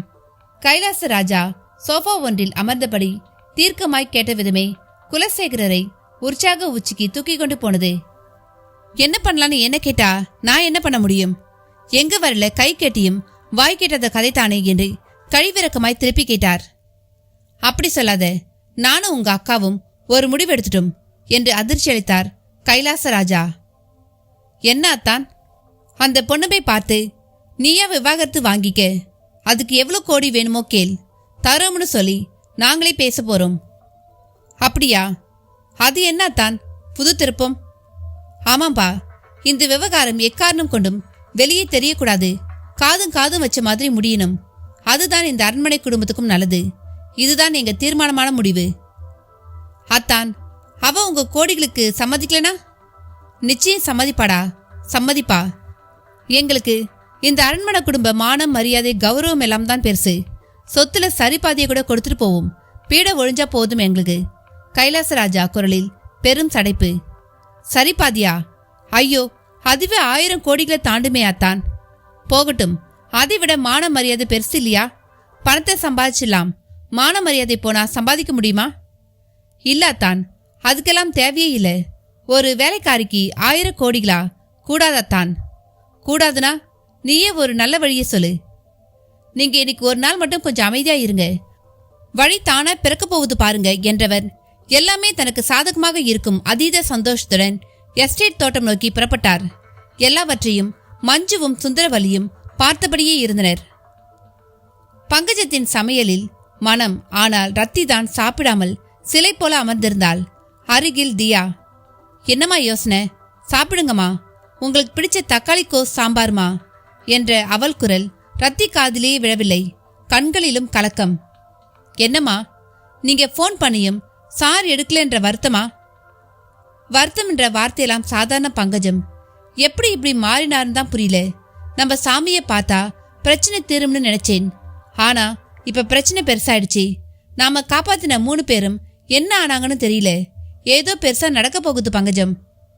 ஆமாங்கம்மா, நீங்க சொல்ல சொல்ல எனக்கும் அப்படித்தான் தோணுதுமா. வேணும்னா இன்னொரு தடவை சாமியை போய் பார்த்து நடந்ததை சொல்வோமா? அதுதான் சரி, இப்பவே புறப்படு. ரத்தி சாப்பிடாமலேயே எழுந்திருக்கையில் அவள் கைபேசியும் ஒலித்தது. திரையில் மஞ்சு பெயர். ரத்திக்கு கொஞ்சம் போல நெஞ்சி அடைத்தது. சுதாரித்து காதை கொடுத்தாள். மறுபுறம் மஞ்சு பேச பேச கண்களில் கண்ணீர் பிரவாகமாக கொட்டத் தொடங்கியது. சாரி ரத்தி, இனி நீ என் வாழ்க்கையில குறுக்கிடாத. இப்போ கூட நான் அவர் கூட நம்ம எஸ்டேட் கிணத்துக்கிட்ட தான் இருக்கேன். அநேகமா கொஞ்ச நேரத்துல அவர் என் கழுத்துல தாலி கூட கட்டலாம். உனக்கு நிச்சயம் அவர் ஏதாவது செய்வார். நீ இவர் தர பணத்தோடு உங்க நாக்பூருக்கு போயிடு, அதுதான் உனக்கு நல்லது. இத சொல்லத்தான் கூப்பிட்டேன் என்று மஞ்சு போட வேண்டிய தூண்டிலை போட்டு முடிக்க அதில் சிக்கிய மீனாய் ரத்தியும் எஸ்டேட் கிணறு நோக்கி புறப்பட்டாள். அத்தியாயம் 57. ஒவ்வொரு மனிதனுக்குள்ளும் அவனது மூதாதையர் ஏதோ ஒரு வடிவில் இருப்பதை சுட்டிக்காட்டி அது மறுஜென்மம் இல்லையா என்று மண்ணாங்கட்டியார் கேட்ட கேள்வி அசோகமித்திரனை மட்டுமல்ல கனபாடிகளையும் பெரிய அளவில் சிந்திக்க வைத்தது. இருந்தாலும் அதனுள்ளிருந்து ஒரு கேள்வியும் அசோகமித்திரனிடம் துளித்தது. சாமி, நீங்க சொன்னதை வச்சே ஒரு கேள்வி கேளு. என் முன்னோர்கள் என் உடம்புல உள்ள உறுப்புகள்ல இருக்காங்கிறத என்னால குழப்பமில்லாம புரிஞ்சுக்க முடியுது. அவங்களோட கலவியா நான் இருக்கேன்றதும் புரியுது. அப்படி பார்த்தா இதுல நான் தனியான ஒருத்தன் இல்லையா? நான் யாருன்னு தானே கேட்குற? ஆமாம், கொஞ்சம் திரும்பி பார். ராமானுஜர்ல ஆரம்பிச்சு திருவண்ணாமலை ரமணர் வரை இந்த கேள்வியை கேட்டுக்கிட்டு தான் அல்லாடுனாங்க. அதுலேயும் அந்த ரமணர் சாமி அல்லாடின மாதிரி ஒருத்தர் அல்லாடி இருக்கவே முடியாது. நான் யார்? என் பேர் தான் நானா? இல்லை என் முகம்தான் நானா? இல்ல குரலா, இதயமா, மூளையா? எது இதுல நான்? அந்த மனுஷன் தன்னை பத்தி தெரிஞ்சுக்க தவிச்ச மாதிரி யாருமே தவிச்சிருக்க மாட்டாங்க. கடைசியில கண்டுபிடிச்சாரா? பிடிச்சாராவா? அந்த கேள்விக்கு பாடமாவே ஆயிட்டாரு. அவர் கண்டுபிடிச்சத கொஞ்சம் விளக்குங்க சாமி. விளக்கெல்லாம் சொல்ல முடியாதுடா. அதுக்கான விடை சத்தத்துல இல்ல, உணர்றதுல தான் இருக்கு. இப்படி சொன்னா எப்படி சாமி? இதுதான் சரியான பதில். உணர்ந்தவன் சொன்னதில்லை, சொல்றவன் உணர்ந்ததில்லை. கண்டவர் விண்டிலர், விண்டவர் கண்டிலர். சரிங்க சாமி, நான் திரும்பி பாம்பு கிட்ட வரேன். அது பத்தின ஆராய்ச்சி தான் என்னை உங்க வரை கொண்டு வந்து நிறுத்தியிருக்கு. பாம்பு ஒரு விஷத்தந்துன்னு மட்டும்தான் எல்லோருக்கும் தெரியும். ஆனா அது நம்ம உயிரோட மூலம். உயிருள்ளவைகள் தான் அதோட உணவு. பூமிக்கு உள்ள வெளியே நீர்லன்னு 3 தலங்களையும் உயிர் வாழ முடிஞ்ச ஒரே உயிர்னு அதன் பரிமாணங்கள் எல்லாமும் உங்கள் மூலமா தெரிய வந்தது. அந்த வகையில மனிதனை விடவே அதுக்கு ஆற்றல் அதிகம்னு எடுத்துக்கலாமா? இல்ல, மனிதனே மேலானவன். அவன் அறிவுக்கு மிஞ்சியது எதுவும் இல்லை. அந்த அறிவு ஞான பிரகாசம் ஆகும்பொழுது அவன் கடவுளாயிறான். அதே சமயம் மனிதனுக்கு அடுத்து அவனால் நெருங்க முடிஞ்சதாய் இருப்பதை சர்ப்பம்னு சொல்லலாம். நெருங்க முடிஞ்சதாவா? பார்த்தாலே பயத்தை தந்து ஓட வைக்கிற பாம்பை எப்படி நெருங்க முடிஞ்ச ஒன்றா சொல்றீங்க சாமி? நெருங்க முடிஞ்சதுன்னா உருவத்தால அல்ல, ஆத்மாவால, உயிர் காற்றால. மண்ணாங்கட்டியார் சொன்ன விதமே மிக மர்மமான ஒன்றை சொல்வது போல இருந்தது. ஒருவித ஆவேசமுடன் புறப்பட்ட ரத்தியை பங்கஜம் திகைப்போடு பார்த்து, அம்மா எங்க கிளம்பிட்டீங்க என்று கேட்டாள். தப்பு தப்பாவே எல்லாம் நடந்துட்டு இருக்கு பங்கஜம். இந்த தப்ப ஒருத்தி தைரியமா என்கிட்ட சொல்லிட்டு வேற செய்யறா. புரியுற மாதிரி சொல்லுங்க. யார் இப்ப போன்ல அப்படி என்ன சொன்னாங்க? இதையெல்லாம் நான் உன்கிட்ட பேச முடியாத நிலையில இருக்கேன் பங்கஜம். வெளியே சொன்னா வெக்க கெடுங்கிற மாதிரியான விஷயம் இது. அது இல்லம்மா, தனியா என்ன கூட கூப்பிடாம கிளம்பிட்டீங்களே, அதான் கேட்டேன். இப்ப நான் போற இடத்துக்கு நீ வர வேண்டாம் பங்கஜம். குழந்தை தியாவை பத்திரமா பாத்துக்கோ. நான் போயிட்டு வந்துறேன். அம்மா, அட்லீஸ்ட் எங்க போறேனாவது சொல்லிட்டு போங்கம்மா. சரி சொல்றேன். நம்ம எஸ்டேட்டுக்கு போறேன். அங்கதான் இப்ப அவரும் இருக்காரு. ஓ, அவர்தான் இப்ப உங்களை அங்க வர சொன்னாருங்களா? பங்கஜத்தின் கேள்விக்கு ஒரு விரக்தி சிரிப்பு சிரித்த ரத்தி, ஆமா, சொல்லாம சொல்லியிருக்காரு என்று புதிராக சொன்னவள் வாசல் வரை வேகமாக சென்றுவிட்டு அதே வேகத்தில் திரும்பி வந்து தியாவை தூக்கி கொண்டு நடக்க தொடங்கினாள். அம்மா, என்ன இது? பாப்பாவை பாத்துக்க சொல்லிட்டு இப்ப அவளோட போறீங்க? இவளும் வரட்டும். நான் தான் வேண்டாதவளாயிட்டேன். எங்கிருந்தோ வந்தவ தானே. ஆனா இவ அப்படி இல்லையே. அவ ரத்தமாச்சே. அந்த பாசம் வேலை செய்யுதான்னு பாக்குறேன். நீங்க பேசுறதே புரியலமா? இப்ப புரியாது, போக போக புரியும். நேரமாச்சு, நான் கிளம்புறேன் என்று அரண்மனை குடும்பத்துக்கு சொந்தமான பேலஸ் எஸ்டேட் நோக்கி வேகமாக நடக்க தொடங்கினாள். ரத்தி செல்வதை பார்த்தபடியே வந்த நாச்சிமுத்து, ஏப்புல எங்க போறாங்க அம்மா? நீ எனக்கு என்னன்னு நிக்கிற என்று படபடப்போடு கேட்டான். நம்ம எஸ்டேட்டுக்கு தான் போறாங்க. கூட வரேன்னதுக்கு வேண்டான்னு சொல்லிட்டாங்க. இப்ப என்ன திடீர்னு? தப்பா தெரியுதே. இதே தான் அவங்களும் சொன்னாங்க. ஒரு போன் வந்துச்சு, அதுல இருந்தே அம்மா மாறிட்டாங்க. ஐயாவுக்கும் அம்மாவுக்கும் நடுவுல பெருசா ஏதோ நடந்துட்டு இருக்கியா? சாமியாரும் ஜாக்கிரதையா இருன்னு தான் சொல்லியிருக்காரு. சரி சரி, நீ உள்ள போ. நான் போய் என்னன்னு பாக்குறேன். அதான் வர வேணான்னு சொல்லிட்டாங்களே. அது உனக்கு சொன்னது, என்கிட்ட சொல்லலையே. வேண்டாம்யா, அரண்மனை குடும்ப விஷயமெல்லாம் நமக்கு எதுக்குயா? என்னை தடுக்காத பிள்ளை. நமக்கு சோறு போடுற குடும்பம், அதுலயும் நம்ம அம்மா தங்கம். அவங்களுக்கு எதுவும் ஆயிடக்கூடாது என்றபடியே நாச்சிமுத்துவும் தலைப்பாகையை அவிழ்த்து உதறி தோளில் போட்டுக்கொண்டு எஸ்டேட் நோக்கி நடக்க தொடங்கினான். வளைவான தார் சாலை. சேலத்து இளைஞர்கள் சிலர் அதன் மேல் யமகா பைக்கில் ஒரு கோடு போட்டது போல் தோன்றியும் மறைந்தும் போயினர். நாச்சிமுத்து எட்டி நடை போட்டான். ஒரு 100 மீட்டர் தூரத்தில் ரத்தி நடந்து செல்வதும் தெரிந்தது. அந்த எஸ்டேட் ஒரு 1/2 கிலோமீட்டர் தொலைவில் தான் இருந்தது. சில நிமிடங்களில் ரத்தி உள் நுழைந்து விடுவாள். அவளுக்கு தெரியாமல் உள்ளே சென்று பார்க்க வேண்டும். தெரிந்தாலும் பாதகமில்லை. எஸ்டேட்டுக்குள் எதையாவது எடுத்து செல்ல வந்தேன் என்று சமாளித்துக் கொள்ளலாம் என்று அவன் நினைத்து கொண்டிருக்கும் பொழுதே அவன் பிடரியில் பலமாய் ஒரு அடி விழுந்தது. பலத்த அடி. நெற்றி பொட்டு அருகே ஒரு கிறுகிறுப்பு. அப்படியே சுருண்டு விழுந்தவன் மயக்கமானான். அடித்தவன் குரங்கு குள்ளாய்க்காரன். நாச்சிமுத்து உடலை அப்படியே இழுத்து பக்கத்து சாலையோர புதருக்குள் உருட்டிவிட்ட குள்ளாய்க்காரன் அடுத்த வினாடி செல்போனை எடுத்து குலசேகர ராஜாவிடம் பேசத் தொடங்கினான். ஐயா, அம்மா குழந்தையோட ஆவேசமா கிளம்பி வந்துட்டு இருக்காங்க. பின்னாலேயே அந்த நாச்சிமுத்து வந்தான். நீங்க சொன்ன மாதிரியே பின்னாலேயே போய் ஒரு போடு போட்டதுல மயங்கி விழுந்துட்டான். உடம்பை இழுத்து புதருக்குள்ள உருட்டி விட்டுட்டேங்க. சபாஷ், நீயும் எஸ்டேட் கேட்டுக்கிட்ட வந்து நின்னுக்கோ. யாராவது வந்தா உடனே போன் பண்ணு. சரிங்க. குல்லாக்காரனும் சொன்னது போலவே நடந்து எஸ்டேட் வாயிலின் வேல்கம்பு கிராதி கேட்டு அருகில் வந்து நின்று கொண்டான். ரத்தி உள்ளே போய் விட்டிருந்தாள். மதிய நேரமாக இருந்தபொழுதும் குளிர் ததும்பிக் கொண்டு இருந்தது. ஒரு புறம் மொதுவென கமலா ஆரஞ்சுகள், மறுபுறம் காஃபி செடிகள். அவைகளில் கலாப்பழம் கணக்காய் சிவப்பாய் பழுத்து தெரியும் காப்பி செடி கொட்டை பழங்கள், ஊடாக பலாமரங்கள், அதன் கிளைகளில் முறுக்கி கொண்டு தொங்கும் பலாப்பழங்கள் என்று எஸ்டேட்டின் வளமை கூத்தாடியது. எப்பொழுதும் ஒரு 7-8 பேர் ஏதாவது வேலை பார்த்து கொண்டிருப்பார்கள். ஆனால் அப்பொழுது ஒருவர் கூட இல்லை. ஒருவேளை தானும் மஞ்சுவும் உல்லாசமாக இருக்க விரும்பி வந்திருப்பதால் கணேசன் எல்லோருக்கும் லீவு கொடுத்து அனுப்பிவிட்டதாக கூட ரத்திக்குள் தோன்றியது. எஸ்டேட் நடுவில் ஒரு சரிந்த ஓட்டுக்கூரையால் ஆன பிரெஞ்சு டைப் பில்டிங். அதை ஒட்டி ஒரு ஜீப் ஷெட். அதில் ஒரு பழைய மகேந்திரா ஜீப்பும் நின்றபடி இருந்தது. எஸ்டேட்டின் ஒரு தட்டையான இடத்தில் எஸ்டேட் சூப்பர்வைசர் மாசிலாமணிக்கான குடியிருப்பு இருந்தது. அங்கே சிம்னியில் எப்பொழுதும் புகை போனபடி இருக்கும். அதுவே வீட்டில் ஆள் இருப்பதை உணர்த்திவிடும். ஆனால் ரத்தி பார்த்தபொழுது புகை வரவில்லை. சூப்பர்வைசரை கூட கணேசன் ஒருவேளை லீவு கொடுத்து அனுப்பிவிட்டானோ என்று தோன்றிட்டு. அப்பொழுது எஸ்டேட்டின் நாயான விக்கியின் குறைப்பு சப்தம் கேட்டது. நாயை கையில் பிடித்தபடி செக்யூரிட்டி வாட்ச்மேன் அல்போன்ஸ் வந்து கொண்டிருந்தான். ரத்தி தியாவை பார்க்கவும் கும்பிட்டான். எங்க அல்போன்ஸ், யாரையும் காணோம்? நீங்க எங்கம்மா இப்ப இங்க வந்தீங்க என்று ஒரு பதற்றத்தோடு கேட்டான் அல்போன்ஸ். நான் வந்தது இருக்கட்டும், எங்க யாரையும் காணோம்? எஸ்டேட்டே வெறிச்சோடி கிடக்குதே. அது வந்துமா, தலையே சொரிந்தான் அவன். எது வந்து? அதை நான் எப்படிமா சொல்வேன்? சொன்னா என் வேலை போயிடுமா? இப்ப சொல்ல போறியா இல்லையா? ரத்தியின் குரல் ஓங்கி ஒலிக்கத் தொடங்கியது. நான் என் வாயால எதையும் சொல்ல விரும்பலமா. நீங்களே வட்டக்கிணத்து பம்ப் செட் ரூம்ல போய் பார்த்து தெரிஞ்சுக்குங்கம்மா. அதை கேட்டு மறு வினாடியே ரத்தியின் விழிகள் கலங்கிவிட்டன. அழாதீங்கம்மா, உங்க நிலை எனக்கு நல்லா புரியுது. ஐயா இப்படி மாறுவார்னு நான் கொஞ்சம் கூட எதிர்பார்க்கலாமா? உள்ள வரவுமே எல்லோருக்கும் லீவு கொடுத்து அனுப்பிட்டாரு. என்னையும் போக சொல்லிட்டாரு. நாயை கட்டி போட்டுட்டு நானும் கிளம்பிடுவேன். அல்போன்ஸ் சொல்லவே அழுகை ரத்தியிடம் அதிகரித்தது. அழாதீங்கம்மா, பெரிய இடம்னாலே கொஞ்சம் அப்படி இப்படிதாம்மா இருக்காங்க. சரி சரி, நீ இதெல்லாம் வெளியே யாருக்கிட்டையும் பேசிடாதே. கண்ணீரை துடைத்தபடியே சொன்னாள். ஐயோமா, எனக்கு எதுக்குமா மேல்மட்ட வம்பு? நான் ஒரு கூலிக்காரன். ரத்தியும் செக்யூரிட்டியும் பேசிக்கொள்வது சிசிடிவி கேமரா மூலம் டிவி திரையில் தெரிந்தபடி இருக்க அதை பார்த்தபடியே இருந்தார் குலசேகர ராஜா.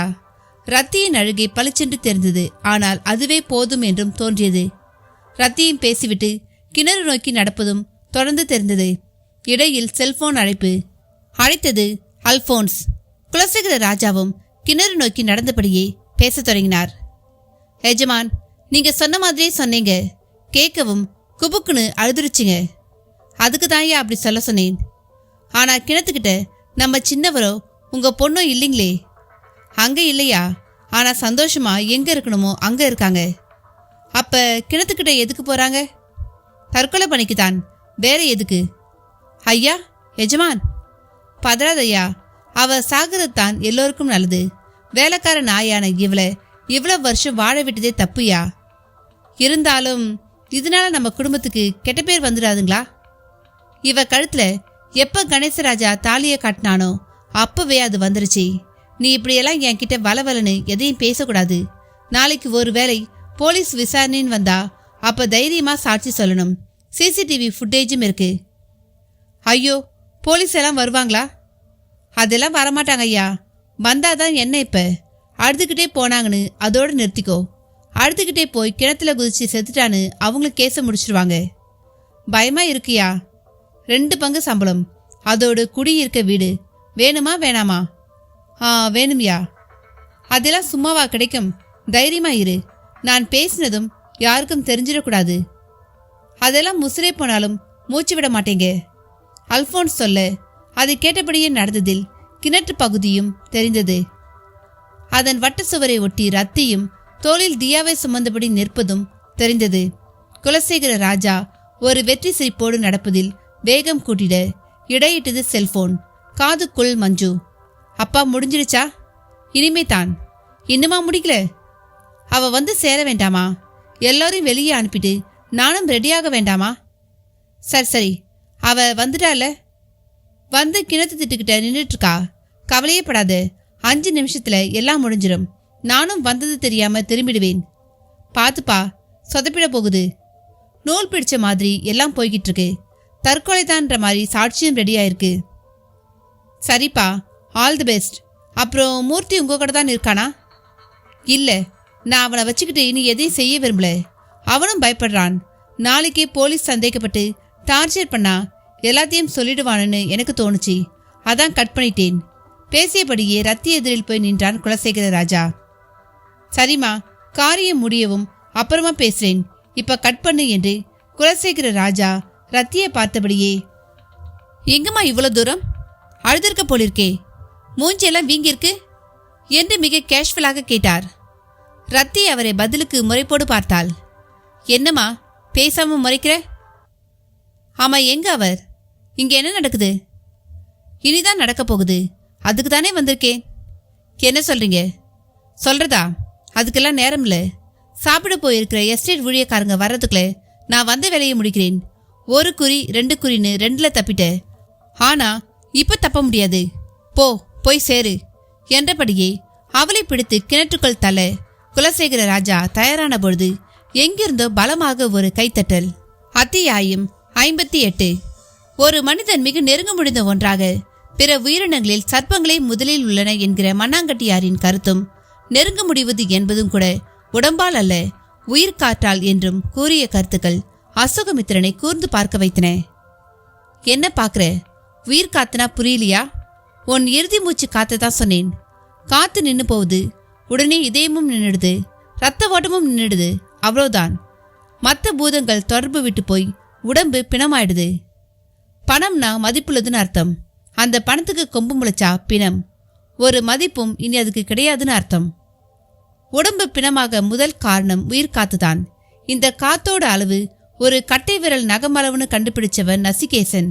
இந்த காத்தைத்தான் யோகிகள் தங்களுடைய யோக பயிற்சியில், குறிப்பா வாசி யோகத்துல தங்கள் வசப்படுத்தி மனசையும் முழுசா அதன் மேல கொண்டு போய் நிறுத்தியிருக்காங்க. இது யோகிக்கு மட்டும்தான் சாத்தியம். ஒரு அவயோகியான உன்னால சிறுநீரையும் மலம் போறதையும் தான் தன்னிச்சையாக கட்டுப்படுத்த முடியும்.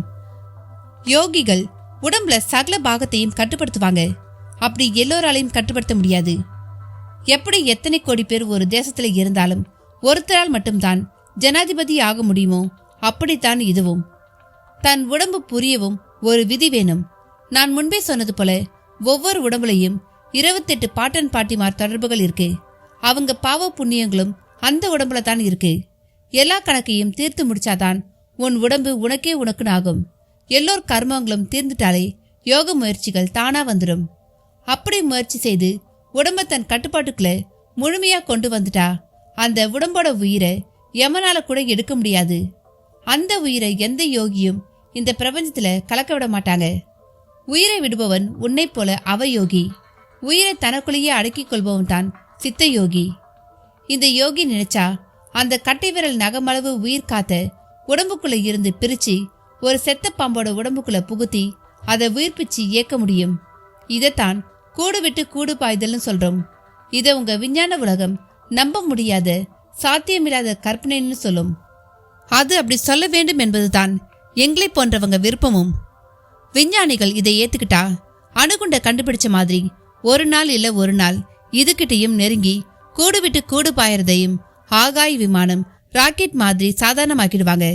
ஆகையால நான் சொல்ற சித்த ரகசியங்களை நம்பி எங்களை பின்தொடர்பவர்களை விட இது எல்லாமே பொய்ன்னு சொல்றவங்களைத்தான் எங்களுக்கு ரொம்ப பிடிக்கும்.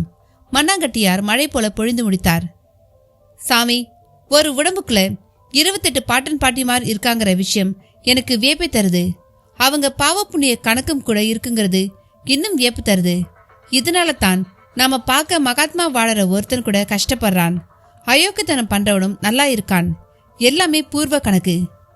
அது தீர்ந்த பிறகே நம்ம கணக்கு தொடங்குறதும் புரியுது.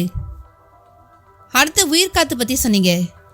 அதை தொட்டு கூடு விட்டு கூடு பாயிறது வரை போனீங்க. கூடவே அது எல்லோருக்கும் சாத்தியமில்லைன்னு சொன்னீங்க. எல்லாமே அசைக்க முடியாத பதில்கள். இன்னும் ஒரு கேள்வி, சர்பத்துக்குள்ள உயிர்காத்தை புகுத்தி உயிர் தெழுவது சுலபம்னு சொன்னீங்க.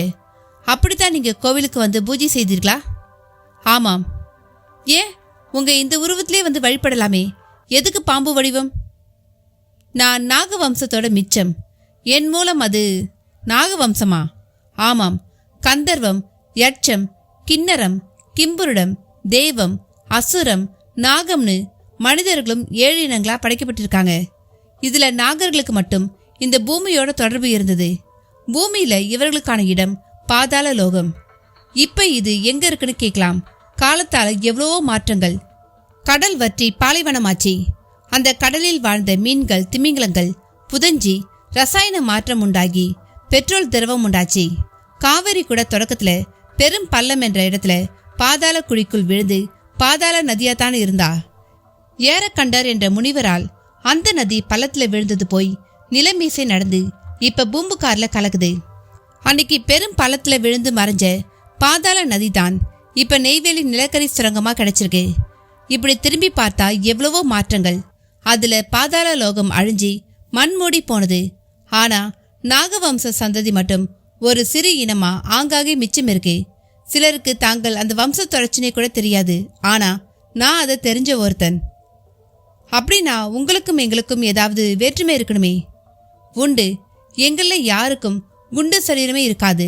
எங்களை பாம்புகள் கடிச்சா விஷம் மேறாது. எங்களுக்கு வாக்கு பலம் உண்டு. நாங்க வாழ்த்தினாலும் தவிச்சாலும் அது அப்படியே பலிக்கும். யோக சக்தி எங்களுக்கு சுலபமா கைகூடும். இதெல்லாம் தான் சிறப்புகள். மரபணு ரீதியா இதை நிரூபிக்க முடியுமா? எதுக்கு? இல்ல, இந்த வம்ச விஷயங்கள் எல்லாமே புராண சரக்கு தானே. புராணம்னாலே மிகை தானே. அதனால தான் அது அழியாம அப்படியே இருக்கு. மிகையும் பொய்யுமா அதை காப்பாத்திட்டு இருக்கு. இன்றைய உன் வாழ்வியலுக்கு அது பொய்யா மிகையா தெரியுது. ஆனா அது அப்படி கிடையாது. ஒரு சரித்திரம் நடந்ததை மட்டும்தான் சொல்லும். நல்லது கெட்டதே சொல்லாது. புராணம் அப்படி இல்லை. தப்பு செஞ்சா தண்டனை உண்டு, புண்ணியம் செஞ்சா மோட்சம் உண்டுன்னு வழிகாட்டுது. எந்த புராணம் அறத்துக்கு எதிரா பேசியிருக்கு? நிச்சயமா இல்ல. உங்க எல்லா பதில்களுமே நான் இதுக்கு முந்தி கேட்டிராதவை, ரொம்பவே சிந்திக்க வைப்பவை. நான் சொன்னது கொஞ்சம் தான். எல்லாத்தையும் வார்த்தையில சொல்லவும் முடியாது. அனுபவம் மட்டுமே நிதர்சனம். எப்படி ஒரு முகம் போல ஒருத்தர் குரல் போல மற்றவர்களுக்கு இல்லையோ அதே போலதான் அனுபவங்களும். ஒருத்தரோட அனுபவம் இன்னொருத்தருக்கு கிடையாது, கிடைக்கவும் முடியாது. உண்மை சாமி.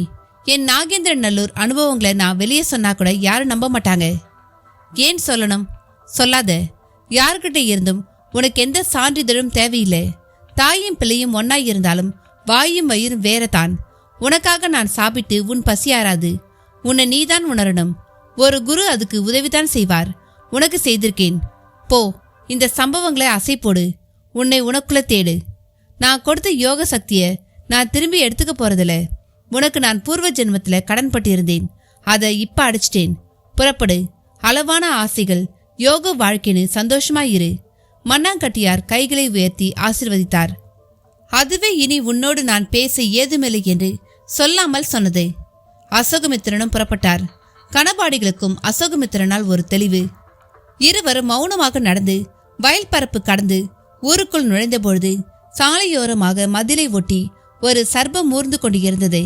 ஆனால் அதை பார்த்து அசோகமித்திரனிடம் எந்த பய உணர்ச்சியும் இல்லை. நம்ம சாமியா கூட இருக்கலாம் இல்லையா என்று கேட்டார்.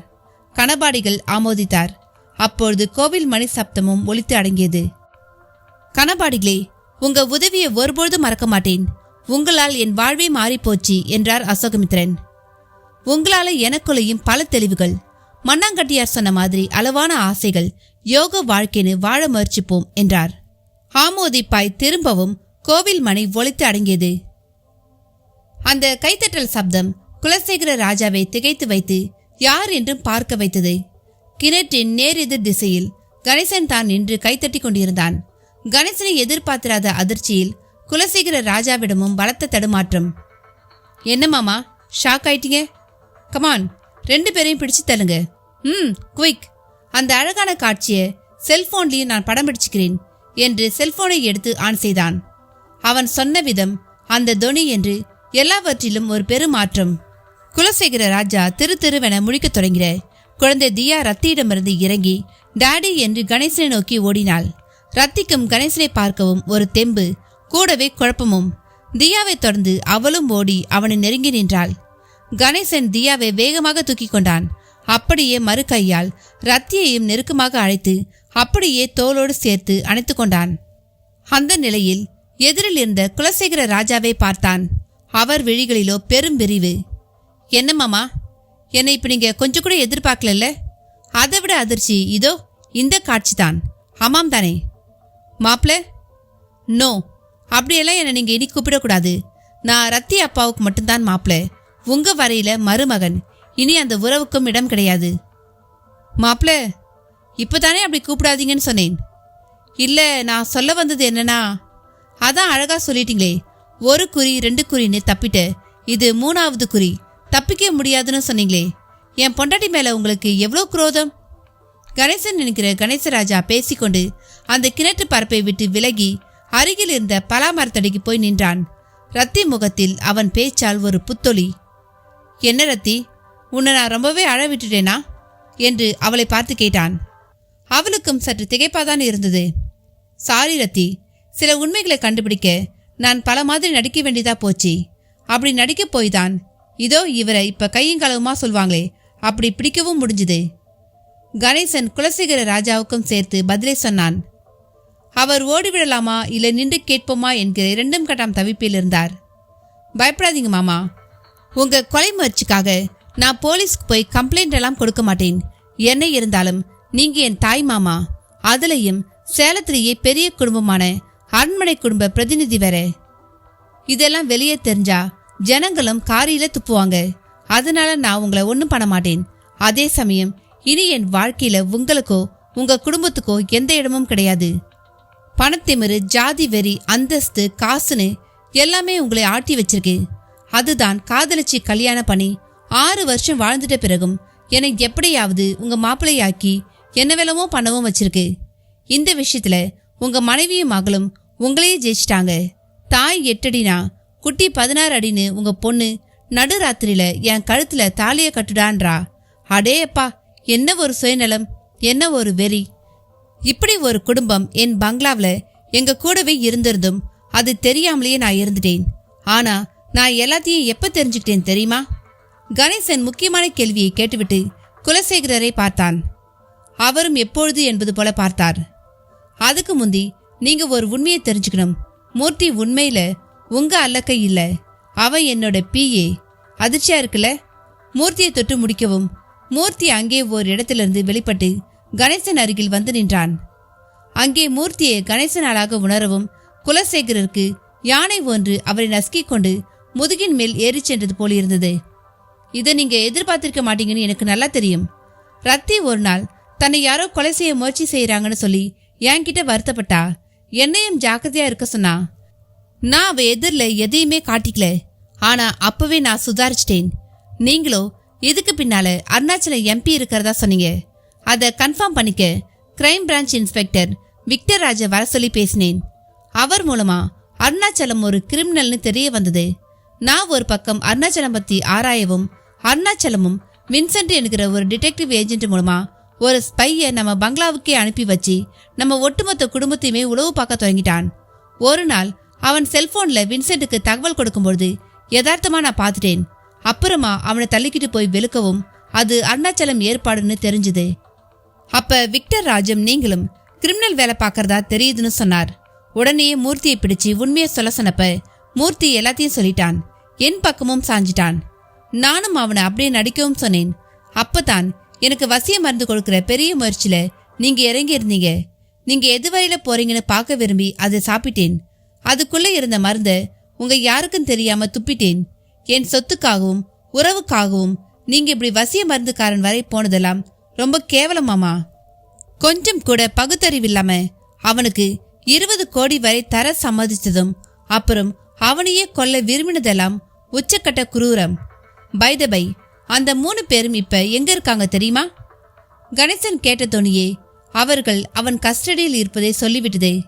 இப்ப அவங்க என் பார்வையில ஹாஸ்பிட்டல்ல இருக்காங்க. என்னை கஷ்டப்படுத்தாம எல்லா உண்மைகளையும் ஒத்துக்கிட்டாங்க. அது ரெக்கார்டடா இதோ இந்த செல்போனுக்குள்ள இருக்கு. கேக்குறீங்களா மாமா? கணேசன் செல்போன் ரெக்கார்டரை ஆன் செய்யவும் முதலில் போதிமுத்து குரல் தான் ஒலித்தது. பணத்துக்கு ஆசைப்பட்டு பாம்பை விட்டு கொலை செய்ய பார்த்தேன்.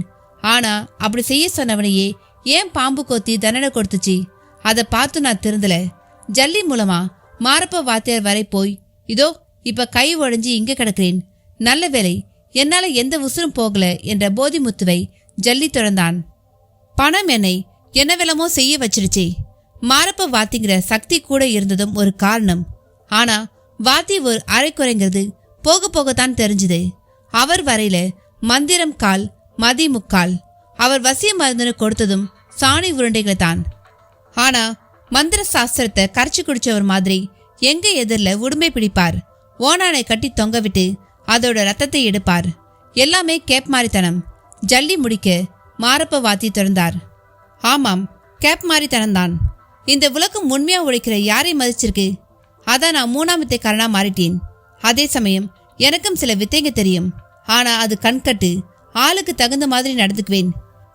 என்னை ஏற்காட்டில் இருக்கிற பூபால் தாஸ் சாமி திருந்து சொன்னாரு. இது உசுருக்கே ஆபத்துல முடியும்னு சொன்னாரு. நான் தான் திருந்தல. ஆனா அவரே நாங்க யாரை கொலை செய்ய பார்த்தோமோ அவங்கள கொண்டே காப்பாத்தி எங்களுக்கு இப்ப நல்ல புத்தி வரும்படி செய்துட்டார். இனி நாங்க திருந்தாட்டி மனுஷங்களே கிடையாது.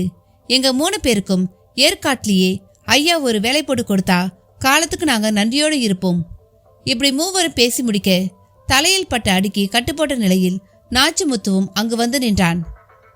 எப்ப ரத்தியை திரும்ப ஏற்காடு பங்களாவில் கொண்டு வந்து விட்டேனோ அப்பவே நாச்சிமுத்துக்கிட்ட ரத்தியை கவனமா பாத்துக்க சொன்னதோடு எது நடந்தாலும் உடனுக்குடன் எனக்கு தெரிவிக்கணும்னு சொல்லியிருந்தேன். நாச்சிமுத்துவும் தகவல் தந்துகிட்டே இருந்தான். குழியில கிடந்த 3 பேரை ரத்தியும் பங்கஜமும் காப்பாத்தி கூட்டிக்கிட்டு வந்ததை நாச்சிமுத்து சொல்லவுமே உடனே ஹாஸ்பிட்டலுக்கு போன் பண்ணி ஆம்புலன்ஸை அனுப்பியது நான் தான். நாச்சிமுத்துவை நான் நடிக்க சொல்லியிருந்தேன். அவனும் அதை கச்சிதமா செய்தான். கடைசியா இப்ப இங்க நான் வரவும் காரணம் அவன்தான். அவனை உங்க ஆள் அடிச்சு போட்ட நிலையிலையும் நாச்சிமுத்து எனக்கு போன் பண்ணி எல்லாத்தையும் சொன்னான். நீங்க சேலத்தை விட்டு புறப்படவுமே பின்னாலேயே நானும் புறப்பட்டு வந்தேன். இந்த கிணறு தான் உங்க குறின்னு எனக்கு சேலத்திலேயே தெரியும். அதான் இங்க வந்து ஒளிஞ்சேன். வரும்பொழுதே எல்லா வேலைக்காரர்களையும் அனுப்பிட்டேன். செக்யூரிட்டி அல்போன்ஸ் கூட என் ஆள் தான். ஆனா உங்ககிட்ட உங்க ஆள் மாதிரி நடிச்சான். நீங்க மாஸ்டர்னா இந்த விஷயத்துல நான் சூப்பர் மாஸ்டரா செயல்பட்டேன். தர்ம நியாயமும் என் பக்கம் இருந்ததால் கடைசியில எல்லாமே எனக்கு சாதகமா முடிஞ்சிருச்சு. இப்போ உங்களுக்கு எல்லா புதிர்களுக்கும் விடை கிடைச்சிருக்கும்னு நினைக்கிறேன். ஏதாவது சந்தேகம் இருந்தால் கேட்கலாம். கணேசன் சகல முடிச்சுகளையும் அவிழ்த்து விட்டிருந்தான். ரத்தி பிரமிப்பில் இருந்தால் குலசேகர ராஜாவுக்கோ தான் போய் கிணற்றில் குதித்து விடலாமா என்று தோன்றிற்று. ஆனால் நீச்சல் தெரிந்திருப்பதால் அது சாத்தியமில்லை. எவ்வளவோ திட்டமிட்டும் கணேசன் சொன்னது போல தர்மமும் நியாயமும் அவன் பக்கம் இருந்து அவனுக்கு கை கொடுத்து விட்டது. அவனும் சகிப்புத்தன்மையோடு வெகு புத்திசாலித்தனமாக நடந்து சதுரங்கத்தில் சரியான காய்களை நகர்த்துவது போல் நகர்த்தி ஜெயித்தும் விட்டான். தான் இப்படி கூனி குறுகி நிற்கும் நிலை வரும் என்று எதிர்பார்க்கவே இல்லை. அவர் உயிரிருந்தும் பிணமாகி விட்டது போல் உணர்ந்த நிலையில் அவர் போனுக்கு அழைப்பு. மஞ்சுதான் அழைத்தாள். அவர் பதில் தர விரும்பாமல் கட் செய்தார். ஆனால் கணேசன் அவளை தன் செல்போனிலிருந்து அழைத்தான். வீடியோ கால் பண்றேன், சில கண்கொள்ளா காட்சிகளை பார் என்று தானும் தியாவும் ரத்தியும் அனைத்தபடி நிற்பதை காட்டினான். அப்படியே குலசேகர ராஜாவை காட்டவும் அவர் முகத்தில் இருட்டு. மஞ்சு, நீயும் உன் அப்பா அம்மாவும் செய்யக்கூடாத எல்லா தப்பையும் என் வரையில செய்துட்டீங்க. உங்களை கையும் களவுமா பிடிக்க நானும் நடிச்சேன். அதனால தான் என் பொண்டாட்டி பொண்ணை கிணத்துல தள்ளிவிட்டு கொலை செய்ய உன் அப்பா முயற்சி செஞ்சப்ப அவரை பிடிக்க என்னாலையும் முடிஞ்சுது. பயப்படாத, நான் போலீஸ்க்கெல்லாம் போக மாட்டேன். தயவு செய்து நீ உன் அம்மா இதோ இவர் இந்த பங்களாவை விட்டு போனா போதும். நடந்த எதையும் நான் என் அப்பா அம்மா கிட்ட கூட சொல்ல மாட்டேன். இது சத்தியம். இனியாவது திருந்தி யாரையாவது கல்யாணம் பண்ணிக்கிட்டு நல்லபடியா வாழப்பார் மஞ்சு, குட் பை என்று போனை கட் செய்தான். அப்படியே ரத்தி தியாவுடன் எஸ்டேட் ஆபீஸ் நோக்கி நடந்தான். ரத்தி சிலிர்ப்பில் இருந்தாள். சாரி ரத்தி, உன்னை நான் ரொம்பவே வார்த்தைகளால சங்கடப்படுத்திட்டேன் என்று அவளிடம் மன்னிப்பு கேட்க அவன் வாயை பொத்தினாள் ரத்தி. நான் ஒன்று சொன்னா கேட்பீங்களா என்று திருப்பி கேட்டாள். என்ன, அந்த சாமியாரை போய் பார்க்கணுமா? ஆமாம், நீங்க இப்ப அவரை நம்புவீங்கன்னு நான் நினைக்கிறேன் என்றாள். கண்டிப்பா, அவர் டூப்ளிகேட் இல்லை, நல்லவர் மாதிரி தான் தெரியுது, உனக்காக வரேன் என்றான். அப்படியே திரும்பி நாச்சிமுத்து, மூர்த்தி, அல்போன்ஸ் என்று மூவரையும் பார்த்தவன், இங்க நடந்த எதையும் யார்கிட்டையும் சொல்லக்கூடாது, என் மேல சத்தியம் என்றான். அவர்களும் வேகமாய் தலையை அசைத்து சம்மதித்தனர். பின் புறப்பட்டனர். எஸ்டேட் ஆபீஸில் பங்கஜம் வந்து காத்திருந்தாள். ஓடி வந்து தியாவை தூக்கி கொண்டாள். என் புருஷன் ஒண்ணுமே தெரியாதவர் மாதிரி என்கிட்டயே நடிச்சிருக்காருமா, நம்ம ஐயாவும் கெட்டிக்காரர்மா, கமுக்கமா எவ்வளோ வேலை பார்த்திருக்காங்க என்று மோவாயில் விரல்களை பதித்தாள். அப்பொழுது கணேசன் போனுக்கு அழைப்பு. அழைத்தது அவன் தாய் கஸ்தூரி. கணேசா, மஞ்சு தூக்குல தொங்க பார்த்தாடா, நல்ல வேலை காப்பாத்திட்டோம், இப்ப ஆஸ்பத்திரிக்கு கொண்டு போயிருக்காங்க. ஆமா, நீ எங்க இருக்க என்று கேட்டாள். நான் இப்ப ஏற்காட்டுல என் பொண்டாட்டி பிள்ளையோடு இருக்கேமா, இப்பொழுதுக்கு என்னால வர முடியாது, நீ பயப்படாதம்மா, அதான் பொழைச்சிட்டாளே, விட்டுடு. நான் ரத்திய வெறுக்கிற மாதிரி நடிச்சத அவளால தாங்கிக்க முடியல, அதான் எனக்கு ஷாக் கொடுக்க இப்படி பண்ணியிருக்கா. நீயோ அப்பாவோ கண்டுக்காதீங்க, எல்லாம் போக போக சரியாயிடும். அது சரி, நீ எதுக்காக ரத்தியை வெறுக்கிற மாதிரி நடிச்ச? அப்ப நீ அவளை ஏற்காடு அனுப்பினதெல்லாம் டிராமாவா? ஆமாம்மா, எல்லாத்தையும் விவரமா அப்புறம் சொல்றேன். நான் எப்பவும் நான் தான், என்னை யாரும் ஏமாத்தவும் முடியாது, நானும் யாரையும் ஏமாத்த மாட்டேன், வச்சிடட்டமா என்றபடி போனை கட் செய்தவனை கண்கொள்ளா பரவசத்தோடு பார்த்த ரத்தி பங்கஜம் அருகில் இருப்பதையும் மறந்து அவனை கட்டிக்கொள்ள அவனும் இருக்க பற்றி பரவசமானான். தியா அதை பார்த்து டாடி என்னையும் என்று சொல்ல அவளையும் இழுத்து அணைத்து கொண்டான். அப்பொழுது பங்கஜத்தின் விழிகளிலும் பனிப்பு, சிலிர்ப்பு, மலைப்பு. என்ன நண்பர்களே, கதையை கேட்டீங்களா? இந்த கதை ஒரு வழியா முடிஞ்சிருச்சு. கதை எனக்கு ரொம்பவே பிடிச்சிருந்துச்சு. உங்களுக்கு எப்படி இருந்துச்சுன்னு சொல்லிட்டு கமெண்ட் பாக்ஸில் கமெண்ட் பண்ணுங்க, லைக் பண்ணுங்க, உங்க நண்பர்களுக்கும் ஷேர் பண்ணுங்க. நன்றி, வணக்கம்.